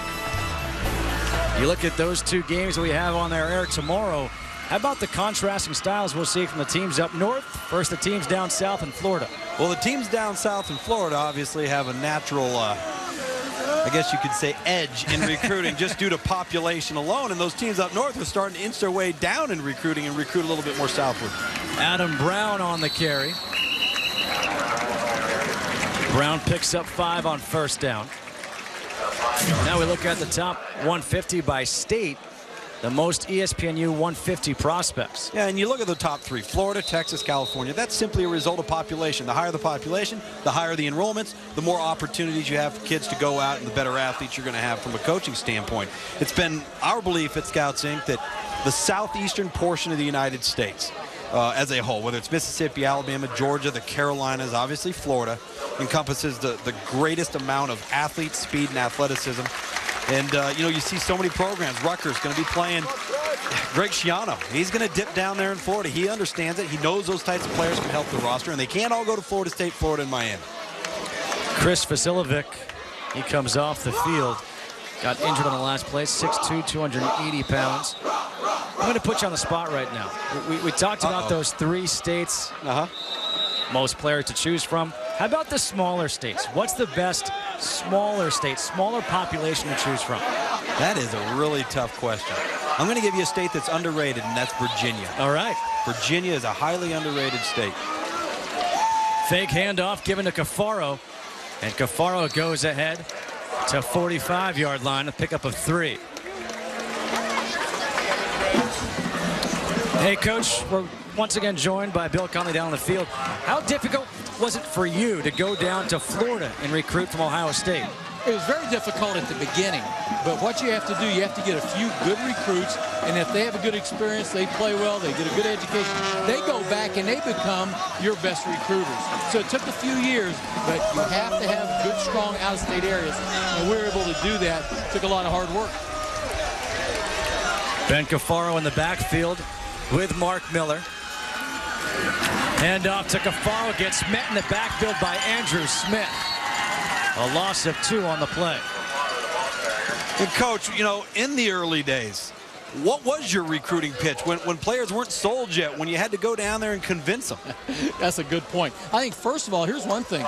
If you recruit somebody from the South, you say you come to the Big Ten Conference and you can be a real speed guy. You can be one of the fastest guys in the conference, not just a guy. That's important, too. And then, of course, you know, the other teams would use the weather against us, and that was one of the things I said, well, you know, if you're going to get drafted by Green Bay or Buffalo, you're not going to go because it's in cold weather. So you have to negate all the, you know, those things, but mainly sell your own institution. That was the key. Tyler Williams on the return. Jake Lindsey misses the chance for a tackle, and Williams goes out to the 18-yard line. Pete Bachman gets the tackle. Coach, thanks again for the insight and for joining us. All right, and that barbecue is good. Thanks, way to make us jealous. 20-7 here in the fourth quarter, 7:18 to go. Luke, you saw a difference in offensive philosophy on the last possession there for Elder, running the ball, trying to take time off the clock. Again, they're in control. They don't give up a big play in the passing game, which you know Colerain's going to attempt. They stay in control. The clock's on their side. Now they got to run the football. That's what a lot of people don't understand. Running the football isn't about running it when you have to. It's running it when you want to. Tabor looking to pass. Has his man Tim Sewell for completion. And if you're Elder, Colerain's going to throw it and complete it, keep him in bounds. 4-yard gain sets up 2nd and 6. Getting a bit windier here now.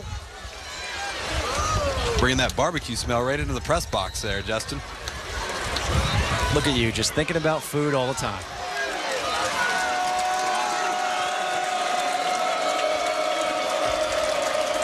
Tyler Williams and Trayon Durham in the backfield. Hand off to Durham. And it's Raheem Johnson taking him down. Raheem Johnson, 5'11", 215, a sophomore. His coach thinks he has a chance to be absolute dominant. For both of these football teams, if you watch this game unfold, these kids play so hard. They play respectful of each other, but they play so hard. They are tough kids. They're feisty. They have a lot of pride, and they care about not only this game, but they care about this rivalry. 3rd down and 2. Tabor throwing it and throws it wide, intended for Tim Sewell. I'm a bit surprised by that play call. 3rd and 2, you've got your power running game. Got your power running game. Even if you get stopped short, you might have a 4th and inches. 4th down coming up. You can hear the wind blowing in the microphones.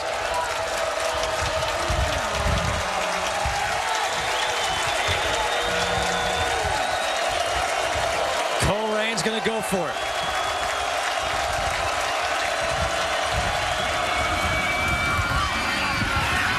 Tabor gets it. And he's wrestled down by Brad DePoli. A big 4th down conversion, picks up 10. Really not just keeps the drive alive, he keeps the game alive. Keeps the game alive. Put the ball in the hands of your senior leader, your quarterback, Greg Tabor, on 4th down. I like the call. He converts, keeps the offense rolling. See the fake inside. They collapse down inside. He reads it perfectly, pulls it, takes it up inside. He knows he's got to get north and south to have a chance of getting that first down. He gets more. Tyler Williams splits out wide. Just Trayon Durham in the backfield. Tabor back to pass. Now he tucks and runs. What a play by David Peters. From behind, gets him by the shoe. 5:30 to go here at the pit in Cincinnati, Ohio. Colerain taking on number 3 Elder. Justin Kutcher and Tom Luganbill here with you on ESPN. A great crowd on hand. Players to watch in this game: Tyon Dixon for Colerain, Alex Welch for Elder. 2nd and 7. Tabor again, looking deep. And he overthrows his man, Charles Newell. Now they've gotten into a real tendency when they are going to take shots downfield, when they are going to throw the ball deep. It's always to the right, and it's always to the outside receiver. You know, they haven't given a lot for this Elder defense to have to adapt to or adjust to. It's essentially been the same shot, same opportunity time after time. 3rd down and 7 with 5 minutes to go. Again, at the top of your screen, you can see the breakdown of the ESPNU 150 top prospects. Tabor now in the shotgun. Throws, connects with Charles Newell. And that is a 15-yard pickup, the first 3rd down conversion of the ball game. 1 for 9 now in this one. You know, and Greg Tabor almost slipped as he was trying to plant his feet and throw that ball. He ends up completing it and throwing an accurate strike, but he almost goes down in his attempt to deliver it. Outstanding job catching the football, moving the chains there by Charles Newell. He had 2 receivers right there, Charles Newell and Jordan Fleck. It was Newell who made the catch. 1st and 10. Tabor, pressure applied by Peters, throws it away. And the coaches on the Elder sideline, they want intentional grounding. The receiver in the vicinity was Jordan Fleck.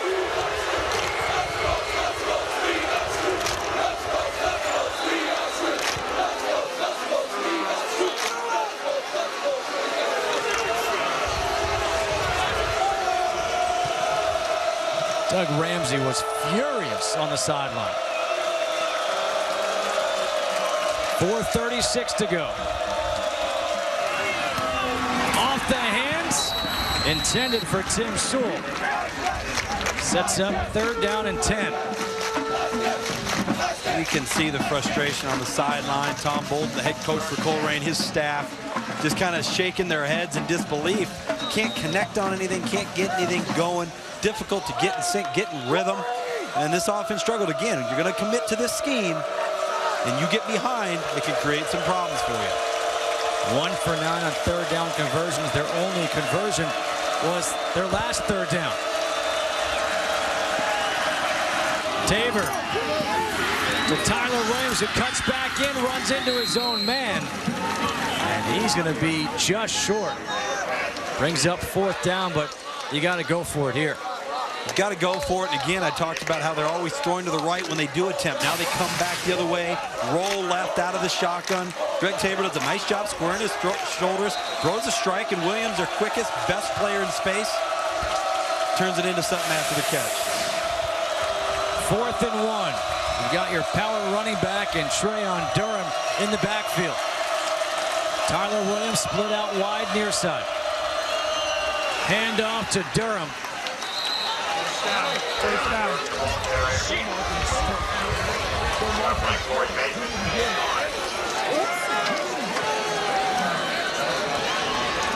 First down.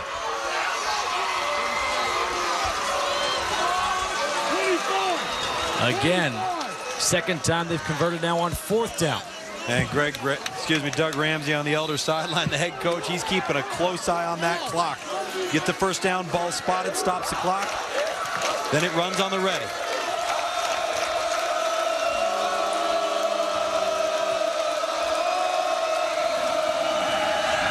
Tabor going deep. Nobody's there but purple jerseys and Eric Vogelsang.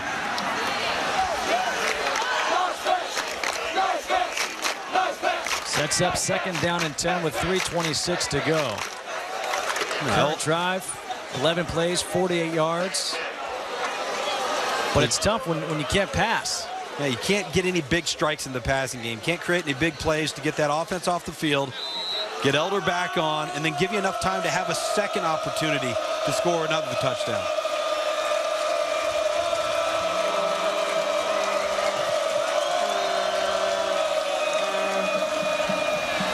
Looking for Tyler Williams, through the hands, and a flag.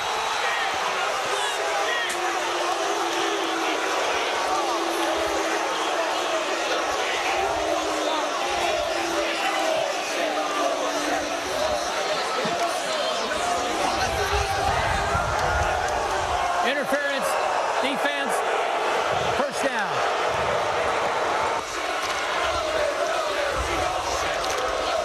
Don't really need to say much on how this crowd feels. No, and I don't think Doug Ramsey's inviting the officiating staff over for dinner tonight. Now that calls an awful lot like the call we saw earlier. Colerain defensively committing the pass interference. That was very close in terms of timing. That was a little bit nicky-nack. No free barbecue for the officials afterwards. No. No, sir. First down and 10 with 3:21. The pitch to Williams. Williams looking to pass. And now we'll tuck it and run. Pushed out of bounds by Eric Vogelsang. A pickup of 3. It's actually a smart play by Tyler Williams. That was going to be a double pass all the way. Didn't like what he saw, and it's very difficult to get the running back not to throw it because it's their opportunity to throw a touchdown pass, but he does a nice job. He had Staines. Cornerback doesn't bite on it. Number 26 there, Brad DePaoli. He does a nice job staying with his target. So Williams tucks it, runs, and gets out of bounds. Smart play. 2nd and 7. The clock stops.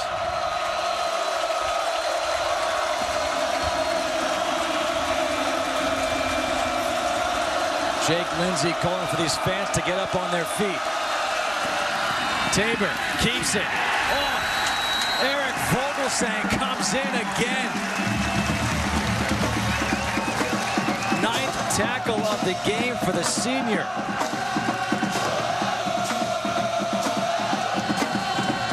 Vogelsang makes a huge play, huge tackle, and most importantly, the tackle is made inbounds, keeps that clock rolling. Tom Bolden, head coach at Colerain, wanted his quarterback to pitch that ball out wide, at least give him an opportunity to get out of bounds. The pitch to Williams. Williams trying to get outside. There's Jake Fishburne. A pickup of 4.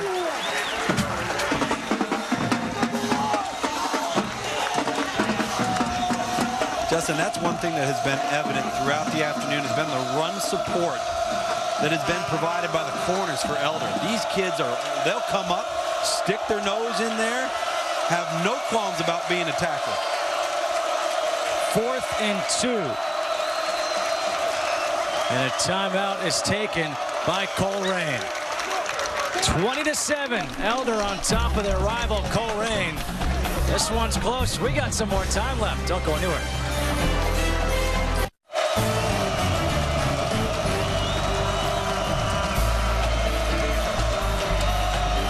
20-7 here with 2:32 to go. A big spot in this game. 4th and 2. And the Elder defensive coordinator Craig James talking to his team. Play! One more play! Let's go! Let's go! One more! One more! Got to dig down deep, Justin. One more play, see what you got left. That's why you go through two-a-days. That's why you sweat. That's why you're tired. That's why you run gassers.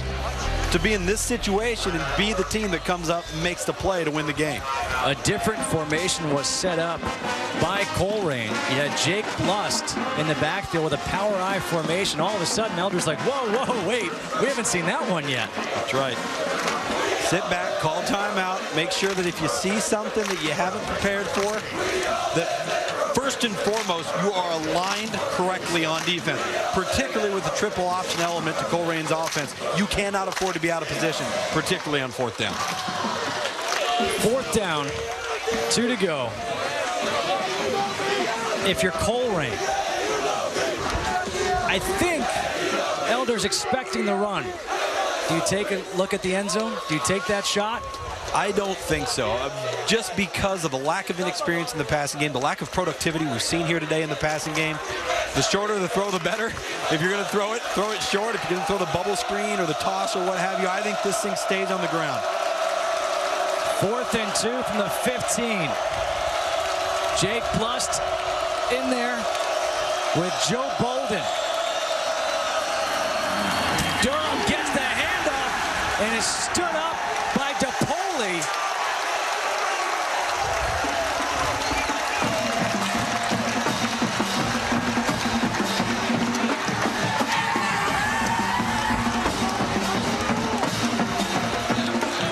And I think we're going to get a measurement.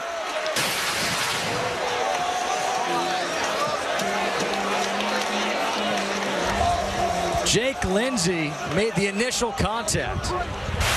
He was helped out by Brian Riestenberg and Brad DePoli.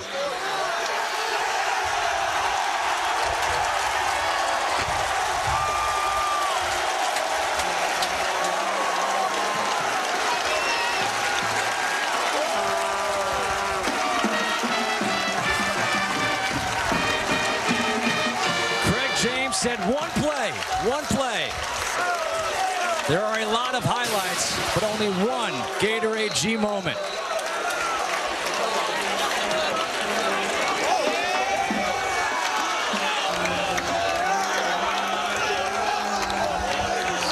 See the big defensive stop seals the game potentially here with a little under 2.5 minutes to go for Elder as the Panthers come back on offense.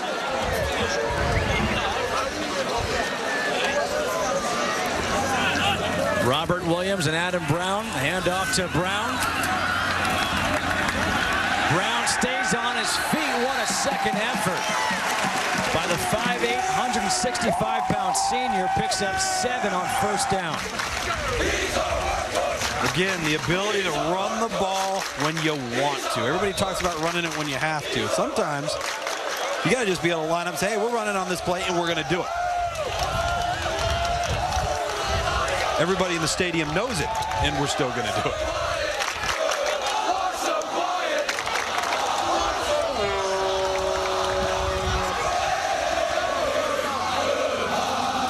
Handoff to Brown again. Gets one more. 3rd and 2. Timeout taken by Colerain. Want to stop the clock at 1:39. We're at the point now where we're running the ball. Elder is trying to take time off the clock, but Mark Miller, he is our Old Spice player of the game. 19 for 26, 214 passing yards, and 2 touchdowns. And you see they're not responsible for any turnovers. See the big throw in the back of the end zone. Selby Chademo, number 1, is go-to guy. And then Tim O'Connor, the verbal commitment to Indiana, goes up in a contested matchup, pulls the ball out of the air. But with Mark Miller, it's all about good decisions. Never put his team in a hole, led the offense, does what's asked of him, moves the chains. Knock it off. Knock it off. 3rd and 2. Big play right here. 1st down, game over.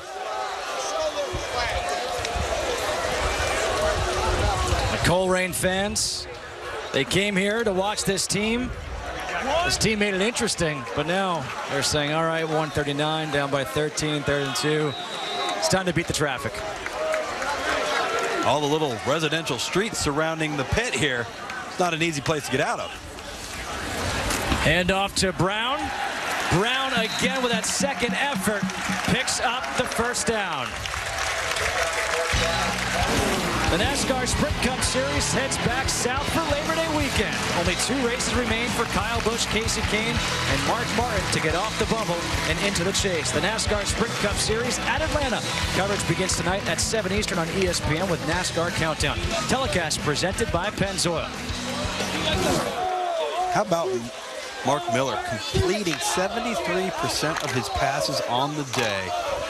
Coach Doug Ramsey, head coach and offensive coordinator, has got to be really pleased with his effort today. Colerain does have 1 timeout left. Hand off to Brown. At this point, 2 hands on the ball. Bullies his way up to the 37-yard line, to the 32-yard line. First down again.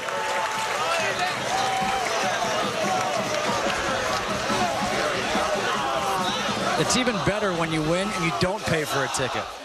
Absolutely. They probably got free food up there, too. Where I'm headed. What an environment for high school football.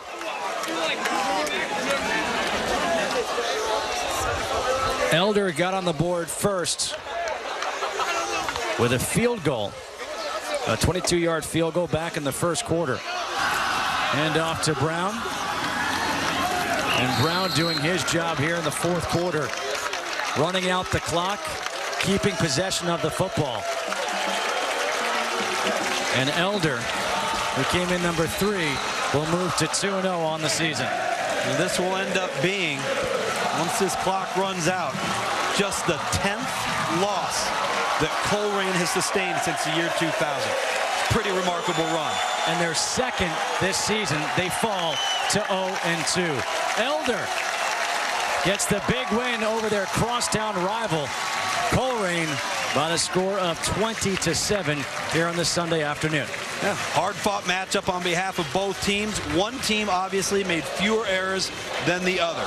Elder played a cleaner football game, made some more plays, won the field position battle, and also played smarter. There was a battle between purple and red. Purple won 20-7. Elder on top of Colerain. This has been a presentation of ESPN, the worldwide leader in sports.